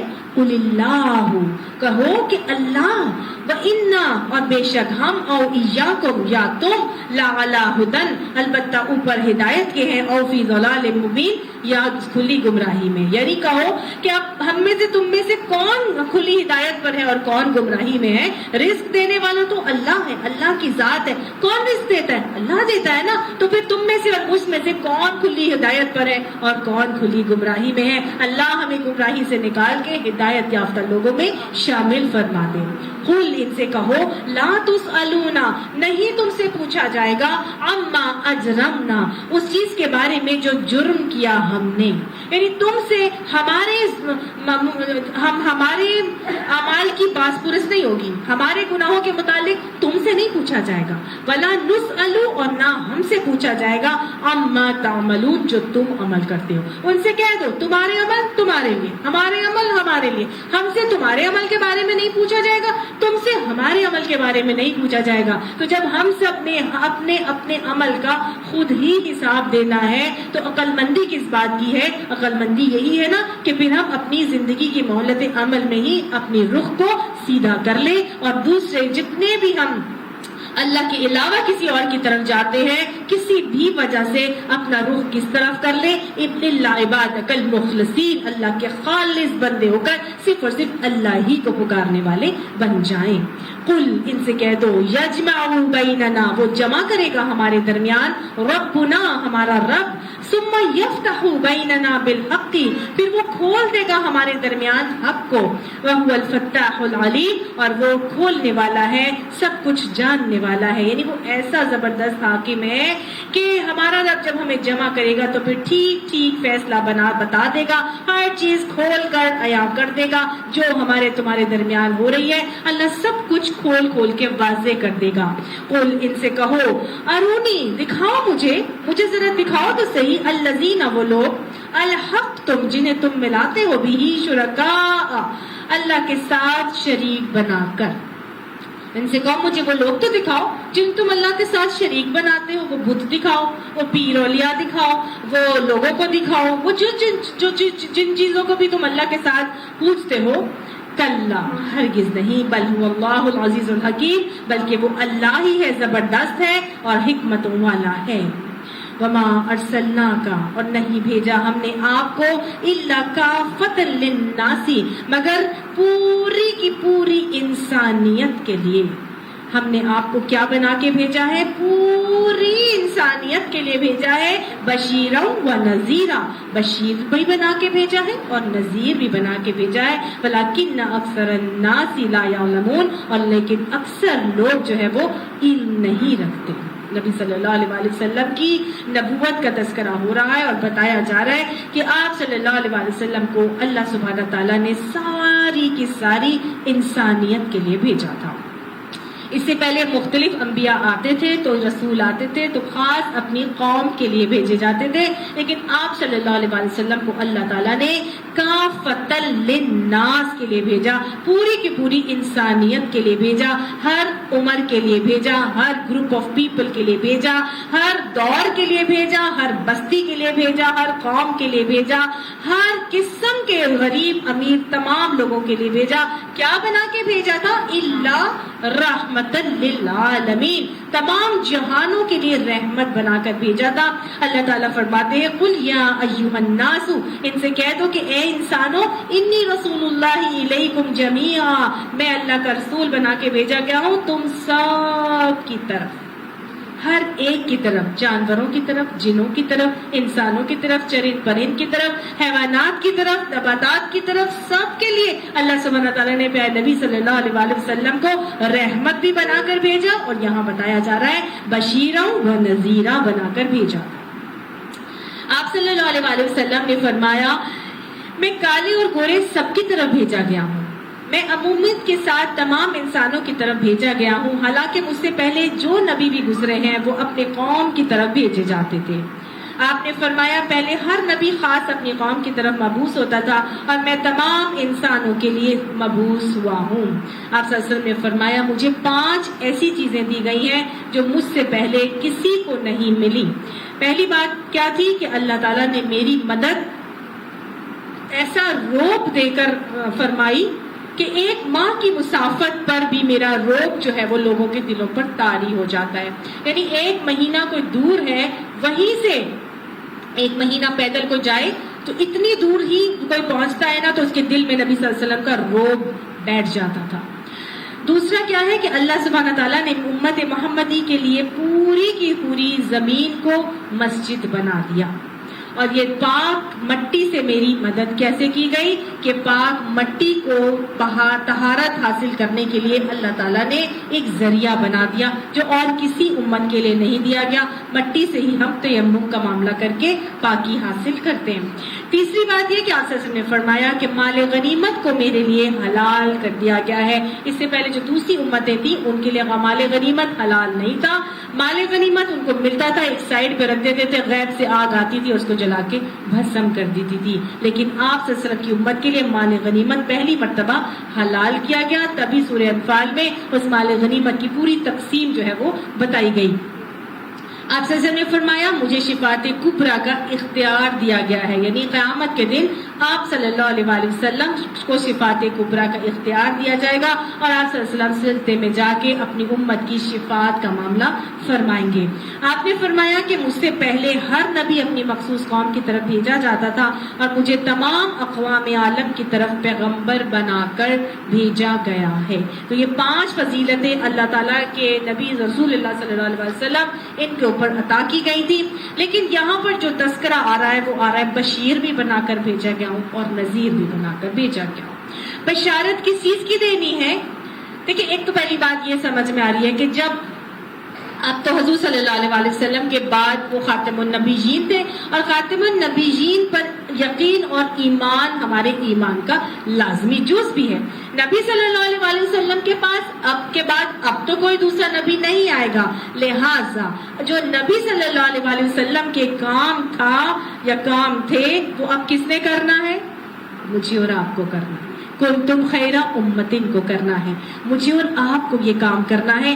ایک مطلب حضرت ابو ہریرہ انہوں نے وہ گزر رہے تھے مسجد نبوی کے پاس سے تو کچھ لوگ بیٹھے ہوئے تھے، بازار تھا.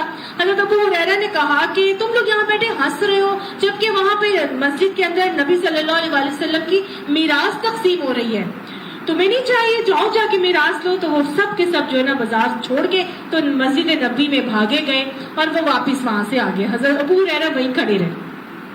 وہ کہنے لگے کہ کیا ہوا تم لوگ واپس کیوں آ گئے؟ تو وہ کہنے لگے وہاں تو کوئی میراث تقسیم نہیں ہو رہی، ہم نے تو کسی کو نہیں دیکھا کہ وہاں پہ کوئی میراث تقسیم ہو رہی ہو. تو انہوں نے آگے سے کہا کہ وہاں تم جب اندر گئے تو تم نے کیا دیکھا؟ تو وہ کہنے لگے لوگ کہ ہم نے دیکھا کہ وہاں پر لوگ بیٹھے ہوئے ہیں اور وہ دین کے اوپر ڈسکشن کر رہے ہیں اور قرآن اور حدیث کو سیکھ رہے ہیں اور پڑھنے پڑھانے کا معاملہ کر رہے ہیں. تو آپ نے فرمایا یہی تو اب نبی کی میراث ہے. نبی جو ہے وہ اپنی وراثت میں کیا چھوڑ کے جاتے ہیں؟ علم چھوڑ کے جاتے ہیں. تو جو علماء ہوتے ہیں وہ انبیاء کے وارث ہوتے ہیں. اللہ ہمیں علماء میں شامل فرما دے، اللہ ہمیں دین کا علم عطا فرما دے اور اللہ اس دن علم کو آگے پہنچانے کی ہمیں توفیق بھی عطا فرما دے. اور اللہ اس علم پر عمل کرنے والا ہمیں خوش نصیب بنا کے ہمارے عمل کو عملا متقبلا بنا دے. اب جب ہم اس دین کی دعوت کو لے کے اٹھیں گے اور ہم نے اس دین کو آگے پہنچانے کا معاملہ کرنا ہے انبیاء کے وارث بن کر، انبیاء کے نائب کر کے، ہر شخص اپنی اپنی سطح پہ کرے گا. مائیں اپنے گھر کی رائی ہیں اور انہوں نے اپنی رعایا یعنی اپنی اولاد، اپنے ماتحت، اپنے جو ملازم ہیں یا گھر میں جتنے لوگ ہیں، ہمارا تو اختیار انہیں تک چلتا ہے نا، ہمارا اختیار اس سے زیادہ تو ہے ہی نہیں. تو ہمیں تو انہی کی جواب دہی کرنی اور انہی کے متعلق ہم سے پوچھا جائے گا یا اپنے خاندان والوں کے متعلق پوچھا جائے گا یا اپنے پڑوسیوں کے متعلق، جہاں جہاں تک ہماری رسائی ہے، جس کی جتنی پہنچ ہے اس سے اتنا ہی سوال کیا جائے گا. تو ہر شخص نے اپنا یہ دین کے علم کو پہنچانے کا عمل خود سے کرنا ہے. جہاں جہاں تک اس کی پہنچ ہے وہیں تک. لا یکلف اللہ نفسا الا وسعها، اللہ اس کی طاقت سے زیادہ کسی پر بوجھ نہیں ڈالتا.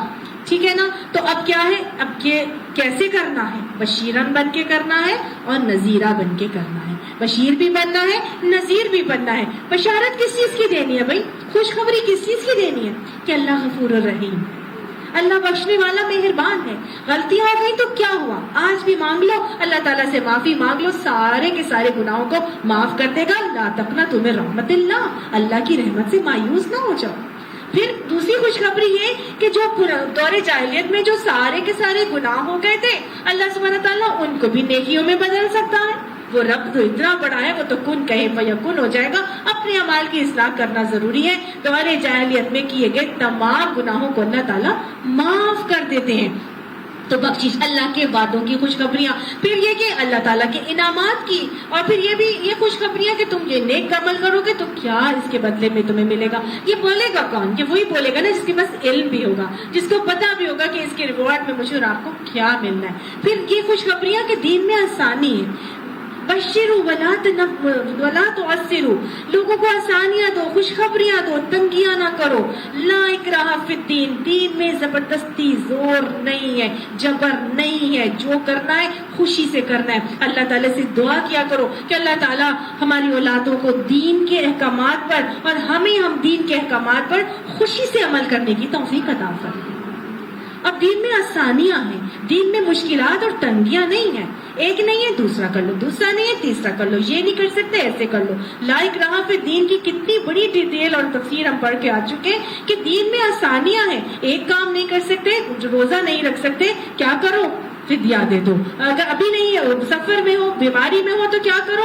چھوڑ دو، آگے رکھ لینا. اور پھر غلطی ہو گئی ہے تو کفارے اللہ تعالیٰ نے تین بتا دیے. تو ہر طرح سے کرنے میں آسانی ہی آسانی ہے. دین کے احکامات آسان ہے، مشکل نہیں ہے. آپ سے ہم سہل دین دے کر بھیجے گئے تھے، ہم نے ان کو اپنے لیے مشکل بنا لیا. تو یہ بشارتیں دینی ہے، یہ خوشخبریاں لوگوں کو دینی ہے. ابھی یہ دینی ہے کہ ان تنصر اللہ ینصرکم، اگر اللہ کی مدد کرو گے، یہ اللہ کی مدد ہی تو ہے. من انصاری اللہ کا نعرہ لگایا تھا حضرت عیسیٰ علیہ السلام نے کہ اللہ کے راہ، دین کے راستے میں کون میرا مددگار ہے. تو حواری اٹھے تھے اور انہوں نے کہا تھا نحن انصار اللہ، ہم اللہ کے مددگار ہیں. تو جو آج اللہ کے دین کو پھیلانے کے لیے آگے بڑھیں گے وہ اللہ کے مددگار ہوں گے. اللہ کی حاکمیت کو قائم کرنے کے لیے چاہے اپنے اوپر، اپنے گھروں میں، اپنی اولادوں پر، جہاں جہاں ہماری رسائی ہے ہم کریں گے تو ہم کیا کریں گے؟ اللہ کی مدد کریں گے. ان تنصروا اللہ ینصرکم، تم اللہ کے کاموں میں لگو گے، وہ تمہارے کاموں میں نہیں لگے گا. اللہ کا وعدہ ہے جو میرے کاموں میں لگ جاتا ہے میں اس کے کاموں میں لگ جاتا ہوں. اگر ہم اللہ کے لیے ایک قدم بڑھائیں گے وہ 10 بڑھائے گا ہمارے لیے، یہ یقین ہونا چاہیے. پھر اللہ تعالیٰ نے وعدہ کیا اللہ حزب اللہ ہم الغالبون، اللہ کی جماعت ہی غالب ہوگی انشاءاللہ. اللہ تعالیٰ جب چاہیں گے وہ غالب ہوگی، لیکن مجھے اور آپ کو کوانٹٹی پر نہیں، کوالٹی آف ورک کے اوپر اللہ تعالیٰ نے اجر دینا ہے. پھر اللہ کا وعدہ ہے، اللہ کا ایک اور وعدہ ہے کہ ان کن وَأَنْتُمُ الْأَعْلَوْنَ إِن كُنتُم مُؤْمِنِينَ، تم ہی غالب رہو گے اگر تم ایمان والے ہو. تو اگر ہم ایمانوں کے ساتھ اپنے معاملات کر کے چلیں گے تو انشاءاللہ اللہ ہمیں غالب کریں گے. ہماری کوششیں رائے گاہ نہیں جائیں گی. چاہے ہم کسی کمبائنڈ فیملی میں رہنے والی ایک بہت ہی عاجز قسم کی بہو ہی ہو، لیکن اگر ہم ایمان کے اوپر چل رہے ہوں گے تو انشاءاللہ اللہ اسی بہو کو ایک نہ ایک دن ضرور غالب کریں گے. یہ اللہ کا وعدہ ہے. انتم الاعلون ان کنتم مؤمنین، اگر تم ایمان والے ہو تو تم غالب ہو کے رہو گے. یہ وعدے ہیں، یہ وعدے، بشارتیں، یہ خوشخبریاں دلاؤ، دوسروں کو بتاؤ، اور کیا کرو؟ نذیرہ بن جاؤ. اور اللہ برے انجام سے ڈرایا بھی کرو، لوگوں کو بتایا بھی کرو. اگر اللہ کی بات کو نہیں مان کے چلو گے تو برے انجام سے خبردار کرو لوگوں کو اور بتاؤ کہ تمہارا کیا انجام اور رویہ ہونے والا ہے. دیکھو فلاں فلاں لوگوں نے یہ کیا تھا، ان کے ساتھ ایسے ہوا. تو اولڈ لوگوں کے قصے بھی بتاؤ، مختلف قوموں کے قصے بھی بتاؤ، اور آج کے حالات سے بھی بتاؤ، اور لوگوں کو نذیرہ بن کے اور بشیرہ بن کے اس دین کے دعوت کا کام لے کے چلو. کتنا بڑا بوجھ اپنے کندھوں پر محسوس ہوتا ہے کہ نہیں ہوتا؟ ایک اسلام کا یہ پتہ چلتا ہے کہ یہ ایک عالمگیر مذہب ہے. اس مذہب کو ہم نے تو ابھی اپنے گھروں پہ نافذ نہیں کیا، اپنی زندگیوں پہ نافذ نہیں کیا. کہاں کہاں اس کو لے کے جانا، للناس تک پہنچانا ہے. اور ہر ایک نے پہنچانے، ہر اپنی اپنی سطح تک جہاں جہاں کوئی کر سکتا ہے سب نے یہ کام کرنا ہے۔ اللہ سبحانہ تعالیٰ اس ذمہ داری کا احساس بھی ہمیں عطا فرمائے اور اس کے اوپر صحیح طریقے سے عمل کرنے کی توفیق بھی ہمیں عطا فرما دے۔ اتنی ساری باتوں کے بعد بھی اللہ تعالیٰ فرماتا ہے لیکن تم جو اکثر لوگ جو ہے اس کا علم ہی نہیں رکھتے، اس کو جانتے ہی نہیں ہو، اپنی اپنی مرضی کی زندگیاں گزار رہے ہو۔ وَيَقُولُونَ، اور پھر کہتے ہو مَتَىٰ هَٰذَا الْوَعْدُ إِن كُنتُمْ صَادِقِينَ، وہ اگر تم سچے ہو تو بتاؤ کہ وہ وعدہ کب پورا ہوگا، قیامت کی گھڑی کب آئے گی؟ تو کہہ دو کہ بھئی جس کی قیامت موت آ گئی اس کی تو قیامت اسی وقت آ گئی۔ ابھی بھی تم اسی اس میں بیٹھے ہوئے ہو کہ اگر موت آئے گی یا قیامت آئے گی تو پھر ہی ہم اپنی اصلاح کریں گے، تو نہیں، اللہ کا وعدہ سچا ہے، اللہ کی باتیں ساری سچی ہیں، تم اپنا اپنا کام کرتے رہو۔ ہرگز بھی اس بات پر مت پڑو کہ جی کب ہوگی یہ چیز۔ ایک شخص آیا تھا، اس نے کہا تھا قیامت کب آئے گی؟ آپ نے فرمایا کہ تم نے قیامت کی بہت تیاری کر لی ہے، کیوں پوچھتے ہو کہ قیامت کب آئے گی؟ بھائی اپنا اپنا عمل کرتے رہو، جب آنی ہوگی تب آ جائے گی۔ کس کو کیا پتا کہ کس کا ملک الموت کا آنے کا وقت کس وقت ہو جائے۔ وہ سوتے ہیں رات کو، سوتے ہی رہ جائے، وہ ابھی گھر سے باہر نکل کے جاتے ہیں اور پتہ چلتا ہے وہ ایکسیڈنٹ ہوا اور وہ دنیا سے غائب ہے کہ نہیں، کسی کو کوئی معلوم نہیں ہے۔ لہٰذا جب جہاں جیسے ہی پتہ چل جائے فوراً پلٹ جاؤ، اس امید میں مت رہو کہ کب آئے گی قیامت، کب وہ اللہ کا وعدہ ہوگا۔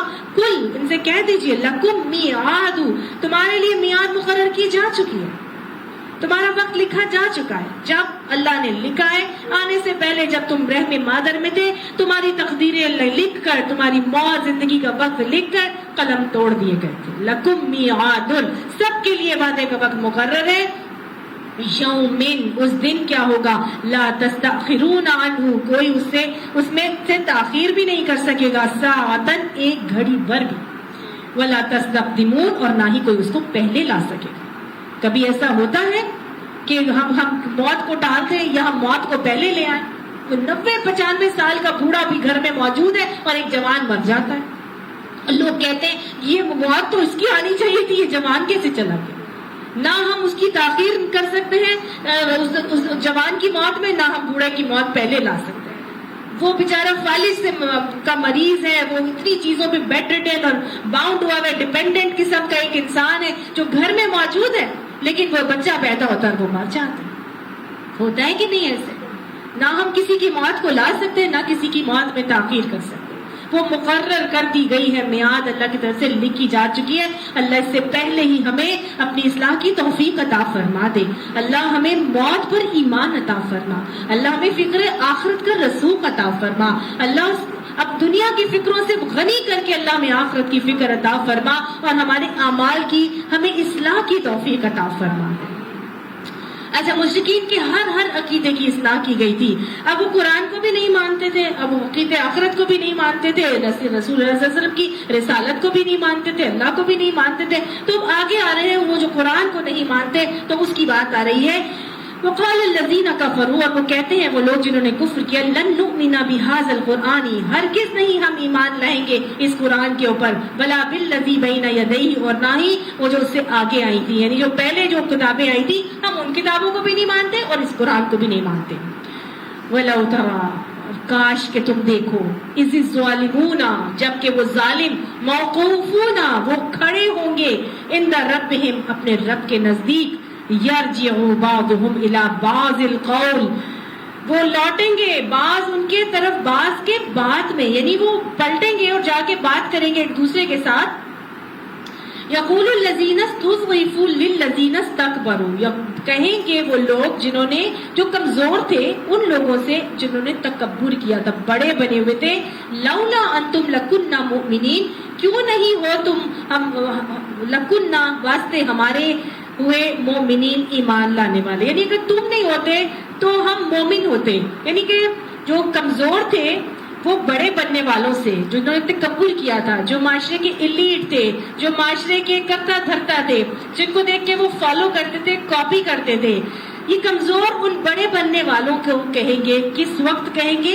موقوفون عند ربہم، جب وہ اپنے رب کے حضور کھڑے ہوں گے۔ جو گویا یہ حشر کے دن کا نظارہ بتایا جا رہا ہے کہ حشر کے دن جب تم دیکھو گے کہ یہی لوگ یہ جو قرآن کو تسلیم نہیں کرتے اور جو کہتے ہم پرانی دوسری کتابوں کو بھی نہیں مانیں گے، کاش تم اس وقت ان کا حال دیکھو جب یہ کمزور لوگ بڑے بننے والوں سے، جن کو یہ فالو کرتے تھے، کاپی کرتے تھے، جن کی طرح یہ اپنی زندگیوں کے شب و روز گزارتے تھے، جن کی طرح یہ اپنے رسوم و رواج کرتے تھے، شادی بیاہ کرتے تھے، کھانے کھاتے تھے، کپڑے پہنتے تھے، یہ ان سب لوگوں سے جا کے کہیں گے اگر تم نہ ہوتے تو ہم ایمان لانے والے ہوتے، یہ تم نے ہمیں خراب کیا تھا، یہ تم کو ہم فالو کرتے تھے، تم ہی ٹرینڈ سیٹرز تھے، تم ہی ایسے فیشن نکالتے تھے، تم ہی لوگ اپنی ایسی دعوتیں بناتے تھے، شادیاں کرتے تھے، تم لوگوں نے یہ سارے رسم و رواج نکالے تھے، ہم تم لوگوں کو دیکھ کے چلتے تھے، اگر تم لوگ نہ ہوتے نا تو ہم تو ایمان والے ہوتے۔ یہ کہا جا رہا ہے یہاں پہ، یہی کہا جا رہا ہے نا۔ اللہ تعالیٰ فرماتے ہیں کہ آگے کیا ہوگا، قال الذین استکبروا، وہ جو تکبر کرتے تھے، جو بنے ہوئے تھے دنیا میں، وہ جو ایلیٹ تھے، جو معاشرے کے کرتا دھرتا تھے، ٹرینڈ سیٹر تھے، وہ کہیں گے للذین استضعفوا، ان لوگوں سے جو کمزور تھے، انحن صددناکم عن الہدی، کیا ہم نے روکا تھا تم کو ہدایت پہ آنے سے، بعد اذ جاءکم، جبکہ وہ تمہارے پاس آ چکی تھی، بل کنتم مجرمین، تم خود ہی جرم کرنے والے، تم خود ہی مجرم تھے، ہم نے تم کو نہیں روکا تھا کہ یہ اللہ کی آیات آ چکی ہیں، یہ قرآن آ چکا ہے، ہم نے تم کو نہیں روکا تھا، تم تو خود ہی جرم کرنے والے تھے، تم تو خود ہی مجرم تھے، تم تو خود ہی نہیں چاہتے تھے، تم خود ہی چاہتے تھے کہ ایسے کرو، آج دیکھیے ایسا ہی ہوتا ہے۔ لوگ یہی کہتے ہیں کہ ہم تو اسی نیت سے کرتے ہیں کہ بھئی ہم انہی کو دیکھ دیکھ کے فالو کرتے ہیں اور کاپی کرتے ہیں، وہ آگے سے صاف مکر جائیں گے اور کہیں گے ہم تو بھئی ایک فیشن نکالتے تھے، ہم تو ایک ٹرینڈ سیٹ کرتے تھے، تمہاری مرضی تھی مانو نہیں ماننا نہ مانو، ہم نے کوئی تمہیں زور زبردستی سے تھوڑی کروایا تھا، کوئی زور زبردستی سے آگے ہمیں کہتے ہیں کہ سلیو لیس پہنو، کوئی زور زبردستی سے ہمیں آگے کہتے ہیں کہ کپریز پہن کے اپنی پنڈلیاں ننگی کرو، کوئی زور زبردستی سے ہمیں کہتے ہیں کہ گلے میں دوپٹہ ڈال کے پھرو، کون کہتا ہے ہمیں؟ یہ کوئی زبردستی ہم پر کرتا ہے؟ نہیں کرتا نا، کیوں کرتے پھر ہم؟ دیکھا دیکھی کرتے نا، اپنے نفس کو ماننے کے لیے کرتے نا، اپنے نفس کو سیٹسفائی کرنے کے لیے کرتے نا، اور ہم یہ کہتے ہیں کہ ہم بھی انہی کی طرح نظر آئیں گے، ہم بھی انہی کی طرح ایلیٹ بن جائیں گے، ہم بھی انہی کی طرح ماڈرن کہلائیں گے، ہم بھی انہی کی طرح پالشڈ اور ریفائنڈ اور کلچرڈ اور پڑھے لکھے کہلائیں گے۔ ایسا ہی ہوتا ہے، ہم کیوں دوپٹہ یا ہم پردہ کیوں نہیں کرتے؟ کیا خوف ہوتا ہے ہمارے دل میں، کیوں نہیں ہم کرتے؟ کوئی مجھے بتائے گا کیا خوف ہوتا ہے، ہم کیوں پردہ نہیں کرتے؟ کیا یہ پینٹو لگیں گے، ویری گڈ، اور کیا؟ خود بتائیں، کوئی بات نہیں، یہاں کوئی کسی کو نہیں کچھ کہے گا۔ شیطان کیا کہتا ہے ہم کو؟ اچھے لگو، اچھے لگو، اچھے لگو۔ اور جو لوگ پہلے کور نہیں کرتے تھے اب کرتے ہیں، وہ کیوں نہیں کرتے تھے؟ اپنا بتا سکیں گے؟ فائزہ بتائیں۔ جو پہلے کور نہیں کرتے تھے وہ کیوں نہیں کرتے تھے؟ کیا ان کو خوف ہوتا تھا کہ اگر میں نے کور کر لیا تو کیا ہوگا؟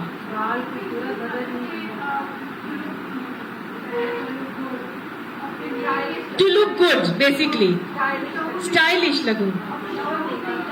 شعور نہیں کی بات نہیں کر رہی ہوں، کیا چیز دل میں آتی تھی؟ پتا تو تھا، اب سب لوگ پڑھ چکے ہیں، سب کو پتا بھی ہے کہ ہم نے حجاب لینا ہے، کرنا ہے، کیوں نہیں لیتے؟ کیا خدشات آتے ہیں ہمارے دماغ؟ اچھے لگیں، جی ہم چاہتے ہیں کہ ہم اچھے لگیں، اور یہ کون ہمارے دماغ میں ڈالتا ہے؟ شیطان کہتا ہے تم اچھی لگو گی، شیطان کہتا ہے تم خوبصورت لگو گی، شیطان کہتا ہے تم ماڈرن لگو گی، شیطان کہتا ہے تم پڑھے لکھے لوگوں کی طرح لگو گی۔ ایسا ہی ہے نا، ایسا ہی ہے۔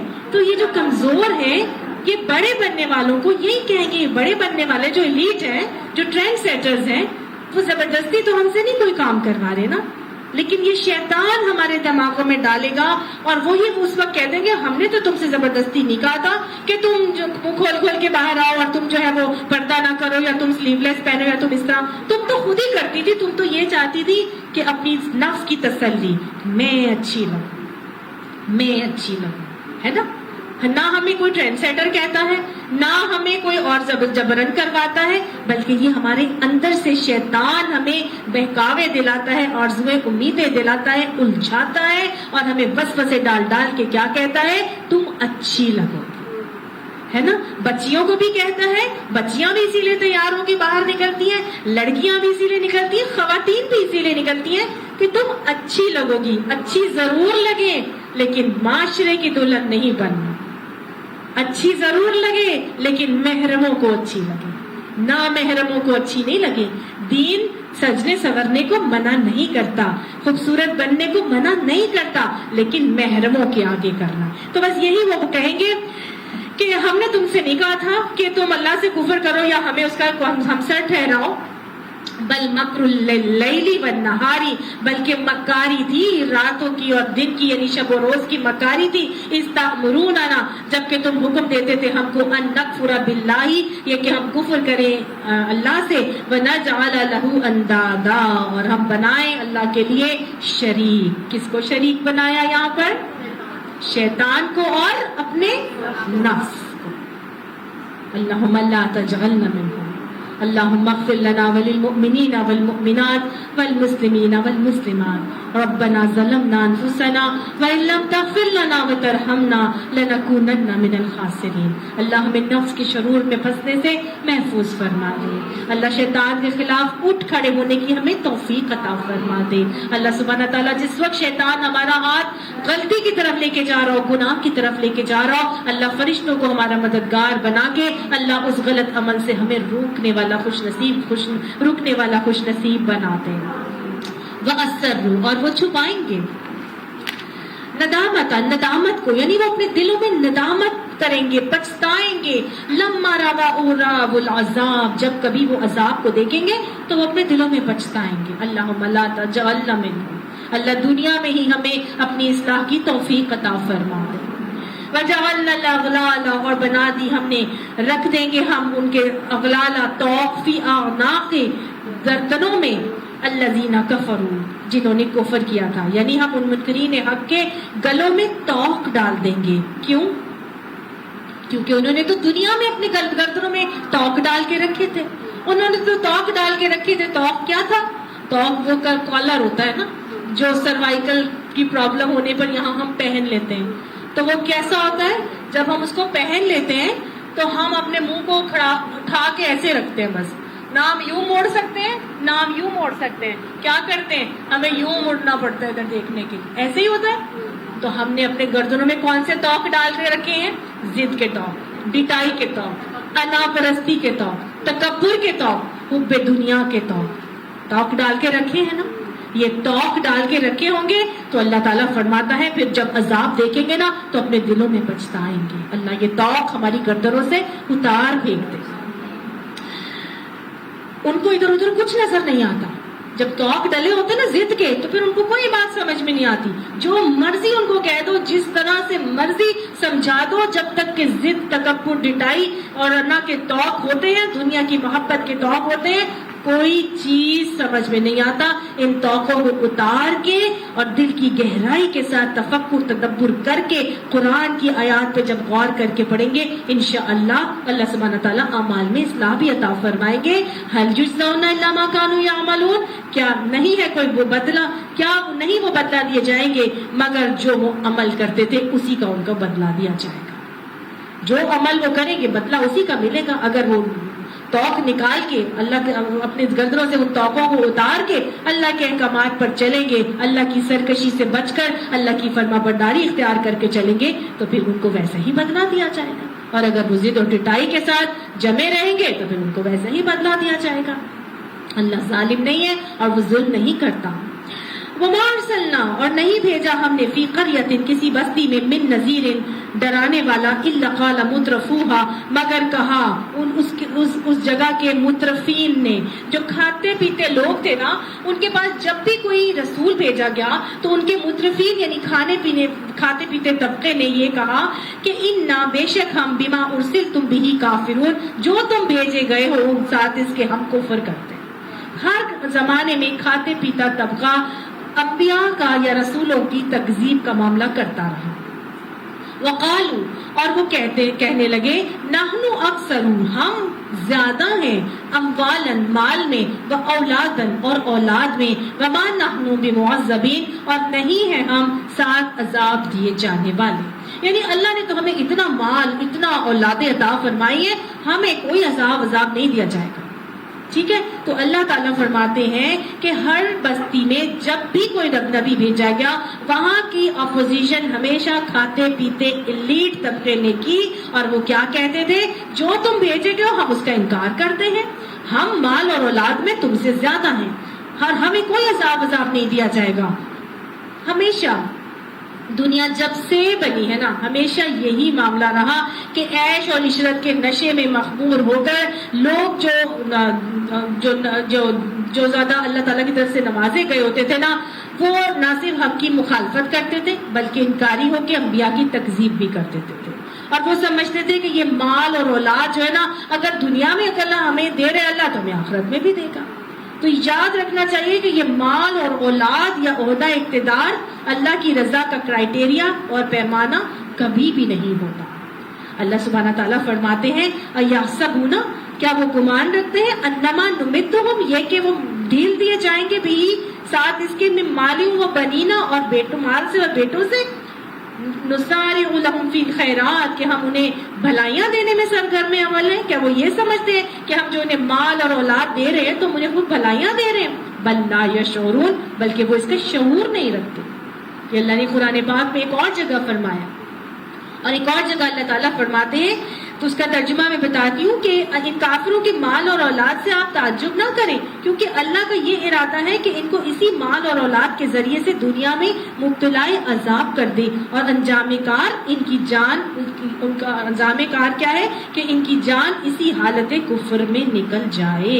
تو کئی دفعہ اللہ سبحانہ تعالیٰ اگر نواز رہا ہوتا ہے تو وہ ڈھیل دے رہا ہوتا ہے، اور وہ چاہ رہا ہوتا ہے کہ وہ اس جو انکار کی حالت میں زندگی گزار رہے ہیں نا، تو ان کی جان بھی اسی انکار کی حالت میں ہی نکلی. یہ اللہ کی طرف سے کبھی کبھار عذاب کا ایک طریقہ بھی ہے، اور کئی دفعہ اللہ کی طرف سے آزمائش کا ایک سلسلہ اور انداز بھی ہے. یہ اللہ کی مصلحت ہے، اللہ جانتا ہے کس کو کتنا دینا ہے، کس کو کم دینا ہے، کسی کو زیادہ دینا ہے. کئی بہت نیک لوگ ہیں جن کو اللہ تعالیٰ نے بہت تنگی کی حالت میں رکھا ہوتا ہے، اتنے نیک ہوتے ہیں اولاد کی نعمت سے محروم ہوتے ہیں، اتنے نیک ہوتے ہیں اور مالی تنگی میں مبتلا ہوتے ہیں، اولادیں بہت ہوتی، مطلب مختلف طریقے اللہ تعالیٰ کی آزمائش کے. اللہ تعالیٰ فرماتے ہیں قل، ان سے کہہ دیجئے، ان ربی، بے شک میرا رب، یبسط الرزق، وہ دراز کرتا ہے رزق کو، لمن یشاء، جس کے لیے چاہتا ہے، وہ یقدر، اور وہ نپا تلا دیتا ہے، ولکن اکثر الناس لا یعلمون، اور اکثر لوگ جو ہے وہ علم نہیں رکھتے، جانتے نہیں ہے کہ اللہ یہ کیوں کرتا ہے. اللہ کی مرضی، وہ جس کو زیادہ دینا چاہتا ہے زیادہ دیتا ہے، جس کو کم دینا چاہتا ہے کم دیتا ہے. یہ اللہ کی مصلحت، اللہ کی قدرت، اللہ کا طریقہ ہے. اللہ فرماتے ہیں وما اموالکم ولا اولادکم، تمہارا مال اور نہ ہی تمہاری اولاد، باللتی، ساتھ جو، تقربکم عندنا زلفا، وہ نہیں ہے جو تمہیں قریب کرتی ہو ہمارے. یہ تمہاری مال اور تمہارے اولاد ہمیں تم سے قریب نہیں کرتے، الا من آمن وعمل صالحا، مگر وہ جو ایمان لائے اور پھر نیک عمل کرے. تو یہ مال اور اولاد، یہ تو اللہ کی آزمائش کے طریقے ہیں. یہ تمہارے مال اور تمہارے اولاد ہمیں تم سے قریب نہیں کرتے. کیا قریب کرتا ہے؟ ایمان لانے کے بعد اعمال صالحہ ہیں جو تمہیں ہم سے قریب کریں گے. اللہ نے قرآن میں فرمایا نا، ان اکرمکم عند اللہ اتقاکم، بے شک اللہ کے نزدیک زیادہ درجے والا کون ہے؟ جو تم میں سے پرہیزگار ہے. حدیث میں آتا ہے اللہ تمہارے مال اور تمہاری صورت کو نہیں دیکھتا مگر تمہارے اعمال اور تمہارے دلوں کو دیکھتا ہے. تو لہٰذا دلوں میں جتنا اخلاص ہوگا اتنا ہی اعمال قبولیت کے درجے پر پہنچے گا، جتنا ایمان ہوگا اتنا ہی اخلاص ہوگا اور اتنا ہی اعمال کے جو ہے وہ بہترین حسن کے ساتھ ہوں گے. اللہ بہترین ایمان عطا فرما، اللہ اخلاص عطا فرما، اور اخلاص عمل کے ساتھ ہمارے اعمال کو قبولیت عطا فرما، اور اپنا قرب بھی ہمیں اس سے عطا فرما. تو گویا مال اور اولاد اگر ہمیں اللہ کے قریب کرنے کا وسیلہ بنانے ہیں تو کون سا مال اور کون سی اولاد اللہ کے قرب کا ذریعہ بنتے ہیں؟ وہ مال اور وہ اولاد جسے ہم صدقہ جاریہ بنا دیتے ہیں. اللہ زندگی میں ہمیں اپنے مالوں اور اپنی اولادوں کو صدقہ جاریہ بنانے کی توفیق بھی عطا فرما دے. فَأُولَٰئِکَ پس یہی تو وہ لوگ ہیں لَهُمْ جَزَاءُ الضِّعْفِ ان کے لیے تو دوہرا بدلہ ہے. ایک تو خود جو انہوں نے عمل کیا تھا اور جو دوسرا عمل کیسے ہے وہ صدقہ جاریہ کی صورت میں بڑھ بڑھ کے ان کو ملے گا. بما عملوا جو عمل انہوں نے کیے. وہم فی الغرفات آمنون اور وہ بلند اور بالا نشستوں میں جنت کی امن سے ہوں گے. اللہ ہمیں بہترین صدقہ جاریہ بنانے کی توفیق بھی عطا فرما اور اللہ ہمیں جنت کے بلند و بالا غرفات بھی عطا فرما. والذین اور وہ لوگ جو یسعون وہ دوڑ کر دھوپ کرتے ہیں یعنی تیزی دکھاتے ہیں. کس چیز میں تیزی دکھا رہے ہیں؟ اللہ کی آیات کو ماننے میں تیزی دکھا رہے ہیں, اللہ کے احکامات کو ماننے میں تیزی دکھا رہے ہیں. اللہ تعالیٰ فرماتے ہیں یسعون وہ تیزی دکھاتے ہیں فی آیاتنا ہماری آیات کے بارے میں, لیکن کیا کرتے ہیں؟ معاجزین نیچا دکھانے کے لیے, ہماری آیات کو نیچا دکھانے کے لیے تیزی دکھاتے ہیں. اولئک فی العذاب محضرون یہ لوگ ہیں کہ وہ عذاب میں حاضر کیے جائیں گے, عذاب میں مبتلا کیے جائیں گے. اللہ کی آیات کو نیچا دکھانے کی دوڑ دھوپ اور کوششیں کیسے کی جاتی ہیں؟ ایسے حالات کریٹ کر دیے جاتے ہیں کہ لوگ اللہ کے طرف جانے سے رک جائیں. ٹی وی کے پروگرامز لگا دیے جاتے ہیں, ایسی ایسی چیزیں بنا دی جاتی ہیں کہ لوگ اللہ کے دین کے کام کرنے میں کے بجائے وہ دنیاوی کاموں میں لہو اور لعب میں مشغول ہو جائیں اور اللہ کی آیات کے کو نیچا دکھانے کی کوشش کریں, چاہے اپنے قول سے کریں, چاہے اپنے کسی عمل سے کریں, یا لوگوں کو کسی عمل میں لگا کر لوگوں کو اللہ کی راہ پہ آنے سے روکنے کا رویہ اختیار کریں. یہ سب لوگوں کے لیے کیا ہے؟ اولئک فی العذاب محضرون ایسے سب لوگوں کو عذاب میں مبتلا کیا جائے گا. اللہم لا تجعلنا منہم اللہ ہمیں اپنے ہر عمل سے پہلے یہ سوچنے کی توفیق عطا فرما کہ ہم جو یہ عمل کرنے جا رہے ہیں یہ کہیں لہو اور لعب تو نہیں. اللہ اس سے ہماری دنیا اور آخرت میں ہمیں کوئی فائدہ ملنا ہے, اگر تو ملنا ہے تو اس عمل کو کریں, اور اگر نہیں ملنا تو اللہ اس عمل سے رکنے والا ہمیں خوش نصیب بنا دے. قل ان سے کہہ دیجئے ان ربی بے شک میرا رب یبسط الرزق لمن یشاء من عباده وہ دراز کر دیتا ہے رزق کو واسطے جس کے چاہتا ہے اپنے بندوں میں سے, ویقدر له اور وہ نپا تلا دیتا ہے واسطے اس کے, یعنی جس کو وہ چاہتا ہے کم دیتا ہے, جس کو چاہتا ہے زیادہ دیتا ہے. وما انفقتم من شیء اور جو خرچ کرو گے تم کچھ بھی فہو یخلفہ پس وہ کیا ہوگا؟ وہی تم کو پلٹا دیا جائے گا, تمہاری طرف لوٹا دیا جائے گا. اللہ تمہیں اس کے بدلے میں اور عطا فرما دے گا. وہو خیر الرازقین اور وہ بہترین رزق دینے والا ہے. جو بھی تم خرچ کرو گے, کچھ بھی خرچ کریں گے ہم اللہ کی راہ میں, اللہ تعالیٰ فرماتا ہے وہ خرچ جو تم کرو گے میں تمہیں اس کے بدلے میں اور دے دوں گا. نبی صلی اللہ علیہ وسلم نے قسم کھا کر فرمایا تھا کہ صدقہ دینے سے مال کم نہیں ہوتا, صدقہ دینے سے مال کم نہیں ہوتا. آپ صلی اللہ علیہ وسلم نے فرمایا تھا روزانہ صبح دو فرشتے اترتے ہیں اور شام کو 2 فرشتے اترتے ہیں اور وہ یہ دعا کرتے ہیں کہ اللہ خرچ کرنے والوں کے مال میں برکت دے اور روک لینے والوں کا مال ہلاک اور برباد کر دے. تو جو بھی ہم خرچ کریں گے اللہ اس کے بدلے میں ہمیں اور عطا فرمائے گا. ہم سمجھتے ہیں کہ یہ کم ہو جائے گا یا ختم ہو جائے گا, اللہ نے کہا کہ نہیں, فہو یخلفہ وہ تو تمہیں پلٹائے گا, وہ تمہیں اور دے دے گا. اللہ نے فرمایا نبی صلی اللہ علیہ وسلم سے کہ آپ نے فرمایا کہ اللہ نے مجھ سے ارشاد فرمایا آپ لوگوں پر خرچ کریں میں آپ پر خرچ کروں گا, آپ لوگوں پر خرچ کریں میں آپ پر خرچ کروں گا. یہ خرچ جو ہے یہ شریعت کے عین جائز کاموں کے خرچ کے حوالے سے ہے, یہ ناجائز کاموں میں خرچ کرنے کے حوالے سے نہیں ہے. مثال کے طور پر ریا نمود و نمائش کے لیے بھی لوگ خرچ کرتے ہیں, دکھاوے کے لیے بھی خرچ کرتے ہیں, حج پہ بھیجتے اور ساری دنیا میں اعلان کراتے ہم نے اس دفعہ 4 لوگوں کو حج کرایا ہے نا. تو جو ریا نمود و نمائش کے لیے خرچ کیا جا رہا ہے اس کے لیے نہیں, وہ اعمال جو خلاف شریعت کاموں پہ خرچ کیا جا رہا ہے, کانسرٹس کے لیے, ایسی محفلیں برپا کرنے کے لیے, بڑے بڑے گیمز آرگنائز کرنے کے لیے, میچز ارینج کرنے کے لیے, یہ سب جو خرچ ہو رہا ہے یہ کیا ہے؟ اس کے لیے نہیں. اللہ نے کہا کہ میں تمہیں تعمیری کاموں پہ جو خرچ کیا جاتا ہے ضرورت کے مطابق بنانے کی اجازت ہے، لیکن جو بلا ضرورت، جو صرف اور صرف نمود اور نمائش کے لیے، بعض لوگوں کی عادت ہوتی ہے گھر بن رہا ہے 4 سال ہو گئے گھر ہی مکمل نہیں ہو رہا، کیوں جی؟ وہ بار بار بنواتے ہیں، توڑوا دیتے ہیں، ان کو پسند ہی نہیں آ رہا، ان کے مطلب کی بن نہیں رہی، اس کو توڑوا دیتے ہیں اور مزید بنواتے کرتے ہیں نا۔ کچھ لوگ باقاعدہ طور پر تعمیراتی کاموں میں سوائے ضرورت کے خرچ کرنا بالکل پسندیدہ نہیں ہے۔ اللہ کا یہ مال چونے پتھر اور مٹی کی دیواروں کے لیے استعمال کرنے کے لائق نہیں ہے۔ ضرورت کی ضرور بنائیے، لیکن بے جا اسراف اللہ تعالیٰ نے نہ پسند کیا ہے، نہ نبی نے پسند کیا ہے۔ ہاں خرچ کرنا ہے ضرور خرچ کریں، صدقات دیں، لوگوں کو تحائف دیں، اپنے اوپر خرچ کریں، اپنے گھر والوں پہ خرچ کریں، اپنے اہل و عیال پر خرچ کریں، یہ بہترین صدقہ ہے۔ اپنے دوست احباب پر خرچ کریں، اللہ والوں کے لیے خرچ کریں، دین کی محفلوں کے لیے کریں، دین کے لیے خرچ کریں۔ جو خرچ بھی ہم کریں گے وہ کم نہیں ہوگا بلکہ بڑھ جائے گا۔ اللہ فرماتا ہے فَهُوَ يُخْلِفُهُ، وہ تمہیں لوٹا دے گا، وہ تمہیں اس کی جگہ اور دے دے گا۔ جس چیز کا خرچ گھٹ جاتا ہے اس کی پیداوار بھی گھٹ جاتی ہے، یہ بھی اللہ کا ایک نظام۔ آپ دیکھیے مثال کے طور پر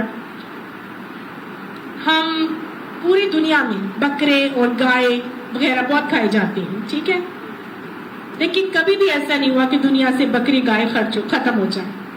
ساری دنیا کھاتی ہے اور بڑھ بڑھ کے پیدا بھی ہو رہے ہیں۔ ایک وقت میں ایک ہی بچہ پیدا ہوتا ہے گائے بکرے کا، یا 2 میکسیمم ہو جاتے ہیں۔ اس کے برعکس اگر ہم کتے بلیاں دیکھیں تو کتے بلیوں کے ایک وقت میں 6 5 9 بچے بھی ہو جاتے ہیں۔ اصولاً تو کتے بلیوں کی تعداد اتنی زیادہ ہونی چاہیے تھی، ان کو تو کوئی نہیں کھاتا، لیکن کیا ہے جس کو ہم کھاتے ہیں وہ ختم نہیں ہوتا، اللہ اس کے بدلے اور بنا دیتا۔ اور پوری دنیا میں کتے بلیاں ابھی بھی کم ہوں گی، اور بکرے اور جو بھینسیں گائے وغیرہ وہ بھی زیادہ، ایسا ہے کہ نہیں؟ اللہ تعالیٰ نے اربوں کو اونٹ دیے تھے، سواری بال برداری کا کام کرتے تھے، انہوں نے کیا کیا؟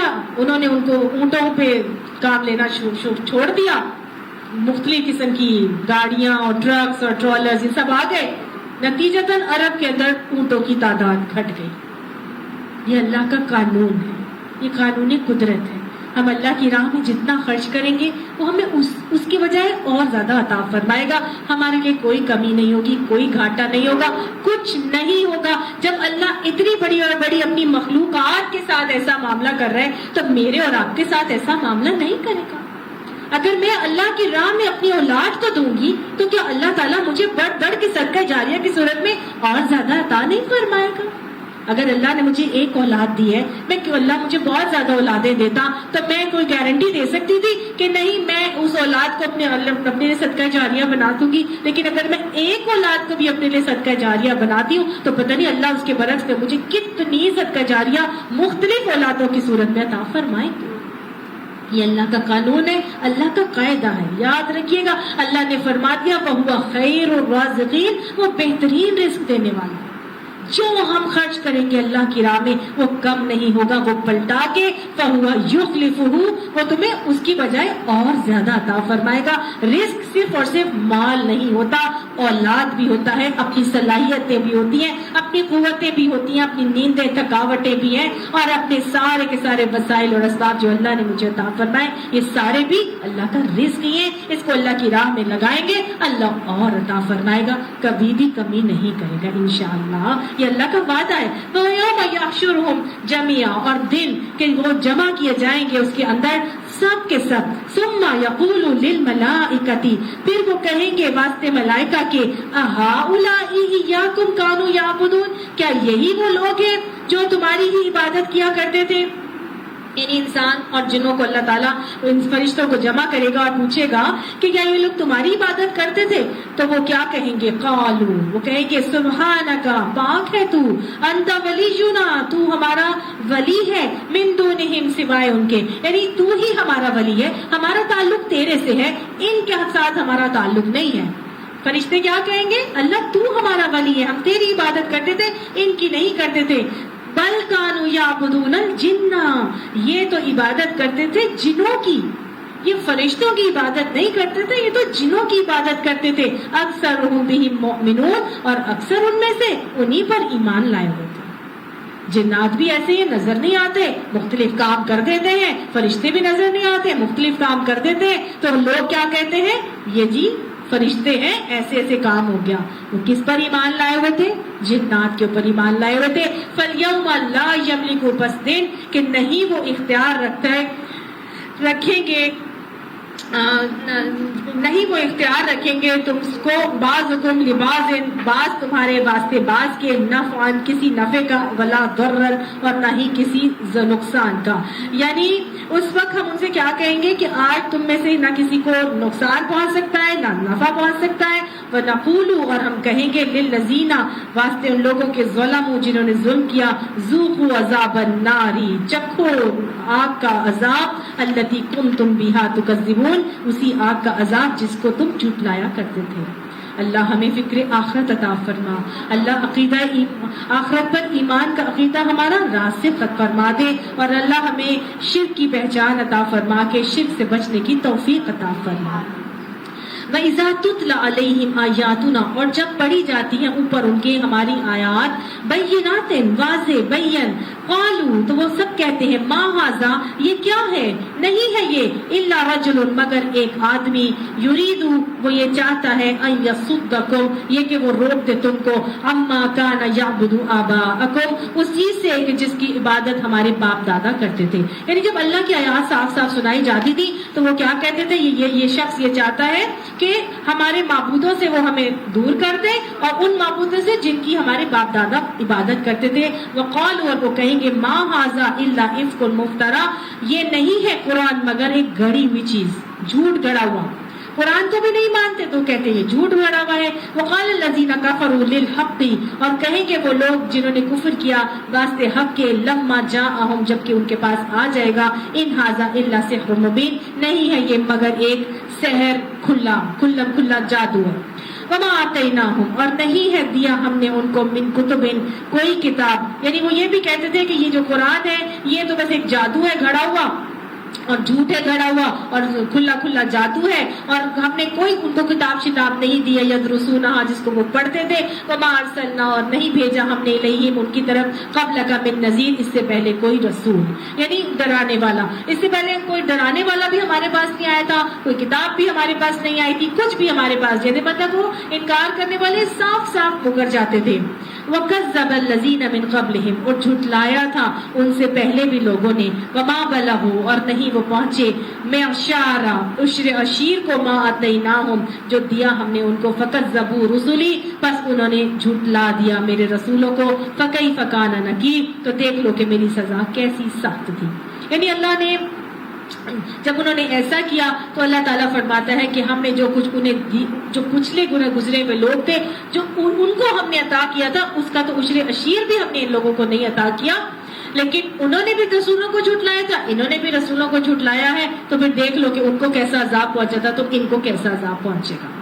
قل، ان سے کہہ دیجئے، انما، بے شک صرف، اعظکم، میں تمہیں نصیحت کرتا ہوں، بواحدۃ، ایک بات کی، ان تقوموا، یہ کہ تم کھڑے ہو جاؤ، للہ، واسطے اللہ کے، مثنا، دو دو، وفرادا، اور اکیلے، ثم تتفکروا، پھر تم غور کرو، پھر مل دو دو مل جاؤ، اکیلے اپنا مل کر دماغ لڑاؤ، کھڑے ہو جاؤ، وما بصاحبکم من جنۃ، نہیں ہے صاحب تمہارا جنون، مجنون، کوئی مجنون نہیں ہے تمہارا یہ جو صاحب ہے، یہ نبی صلی اللہ علیہ وسلم کے بارے میں کہا جا رہا ہے، اکیلے کھڑے ہو جاؤ، مل کر کھڑے ہو جاؤ، اکیلے دماغ لگاؤ، مل کر دماغ لگاؤ اور لڑاؤ، اور دیکھو یہ جو تمہارا صاحب یعنی رسول اللہ صلی اللہ علیہ وسلم ہے، یہ کوئی مجنو دیوانے نہیں ہے، یہ جو تم ان کو شاعر، مجنو، پاگل، ساحر، کاہن، پتہ نہیں کیا کیا کہتے ہو، تم ہی تو تھے جو ان کو صادق اور امین کہتے تھے، تم ہی تو تھے جو ان سے اپنے سارے معاملات کرواتے تھے، تم ہی تو تھے جو ان کو ہجر اسود کے موقع پر جب ان کا نسب کرنا تھا لے کر آئے تھے اور ان کی ساری گواہی کو قبول کرا،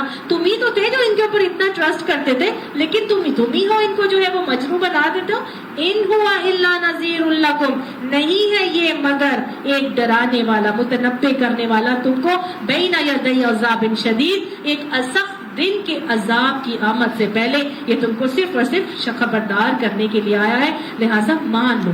قل، کہہ دو، ما سألتکم من اجر، نبی صلی اللہ علیہ وسلم کو بتایا جا رہا ہے کہ ان سے کہو نہیں میں سوال کرتا تم سے کسی اجر کا، فہو لکم، اگر میں سوال کروں تو وہ تمہیں ہی مبارک ہو، یعنی جو اجر ہے وہ تمہیں کو مبارک ہو، ان اجریہ الا علی اللہ، نہیں ہے اجر میرا مگر اوپر اللہ کے، یعنی میرا اجر تو مجھے اللہ ہی نے دینا ہے، وَهُوَ عَلَىٰ كُلِّ شَيْءٍ شَهِيدٌ، اور وہ اوپر ہر چیز کے گواہ ہے۔ قل، ان سے کہہ دیجئے، ان ربی، بے شک میرا رب، یقذف بالحق، وہ پھیر دے گا حق کو، علام الغیوب، وہ غیب کو جاننے والا ہے، پوشیدہ حقائق کو جاننے والا ہے، وہی مجھ پر حق کو پھیرتا ہے، وہ حق القا کرتا ہے، وہی ہے جو مجھ پر حق کو بارے میں کھول کھول کے بتاتا ہے۔ قل، ان سے کہو، جاء الحق، حق آ گیا ہے، وما یبدئ الباطل وما یعید، اور اب باطل کے کیے کچھ نہیں ہو سکتا، باطل ظاہر نہیں ہوگا اور باطل نہیں دوبارہ پلٹایا جائے گا، حق جب آ جاتا ہے تو باطل کو وہ مات کر ہی دیتا ہے۔ قل، اے نبی صلی اللہ علیہ وسلم، ان سے کہو، ان ضللت، اگر میں گمراہ ہو گیا، فانما اضل علی نفسی، تو بس میری گمراہی کا وبال مجھ پر ہی ہوگا، وان اہتدیت، اور اگر میں نے ہدایت پائی ہے، فبما یوحی الی ربی، بس اس بوجہ جو وحی کی ہے طرف میرے رب نے، اگر میں نے ہدایت پائی ہے تو اس وحی کی وجہ سے پائی ہے جو میرے رب نے مجھ پر کی ہے، اور اگر میں نے گمراہی اختیار کی ہے تو اس کا گمراہی بھی میرے اوپر ہی ہے۔ انہ سمیع قریب، بے شک وہ میرا رب کیا ہے، بے شک وہ سمیع، سننے والا بھی ہے اور قریب ہی ہے۔ وَلَوْ تَرَى، اور اگر تم دیکھو، کاش کہ تم دیکھو، اس فَزِعُوا، جب کہ گھبراہٹ میں ہوں گے، فَلَا فَوْتَ، بس وہ بچیں، بس نہیں وہ بچیں گے، وَأُخِذُوا، اور وہ پکڑ لیے جائیں گے، مِن مَّقَانٍ قریب، قریب ہی کی جگہ سے۔ یعنی اللہ تعالیٰ فرما رہے ہیں قیامت کے دن کا تذکرہ کر کے کہ کاش تمہیں انہیں اس حال میں دیکھو کہ جب یہ لوگ گھبرائے ہوئے ادھر ادھر پھر رہے ہوں گے اور یہ کہیں بھی بچ کے نہیں جا سکیں گے بلکہ قریب سے ہی پکڑ لیے جائیں گے۔ وَقَالُوا آمَنَّا بِهِ، اور پھر وہ کہیں گے ہم اس پر ایمان لے کر آتے ہیں۔ وَأَنَّا لَهُمُ التَّنَاوُشُ، کہاں ہے واسطے ان کے پکڑا جانا یا اچک لیا جانا، مِن مَّکَانٍ بَعِيدٍ، بہت دور کی جگہ سے، یعنی اس وقت یہ کہیں گے کہ ہم اس پر ایمان لے آئے، حالانکہ اب دور کی چیزوں کا بھلا کہاں ان کے ہاتھ آ سکتی تھی۔ وقت کفروا، اور یقیناً کفر کیا انہوں نے بھی ساتھ اس کے، من قبل، پہلے سے، یعنی پہلے تو وہ کفر ہی کرتے آئے، انکار ہی کر کے چلتے رہے تھے، اب جب ان کو پکڑا جا چکا ہے تو پھر ایمان لانا فائدہ نہیں دے گا، کیونکہ وہ ٹائم بہت دور نکل چکا ہے۔ وہ دنیا میں تھا جو ایمان کو فائدہ دینا تھا، قیامت میں اب آخرت میں ان کو کوئی ان کا ایمان فائدہ نہیں دے گا۔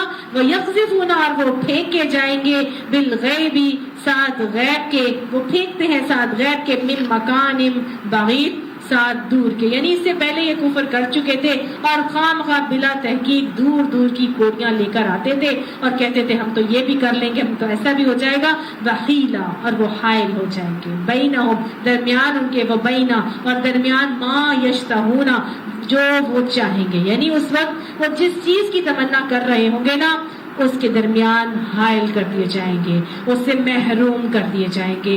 کما فعل بأشیاءہم، ساتھ جو کیا گیا تھا اس ساتھ ان کے گروہوں نے، یعنی کہ جو ان کے جو گروہ ہم رشروب جو گروہ تھے جن کے ساتھ مل کے وہ یہ کام کیا کرتے تھے وہ سب بھی محروم کر دیے جائیں گے اور وہ بھی محروم کر دیے جائیں گے۔ من قبل، اس سے پہلے، انہم، بے شک وہ، کانوا فی شک مریب، بے شک وہ اس سے پہلے کیا تھے، گمراہ کن شک میں تھے۔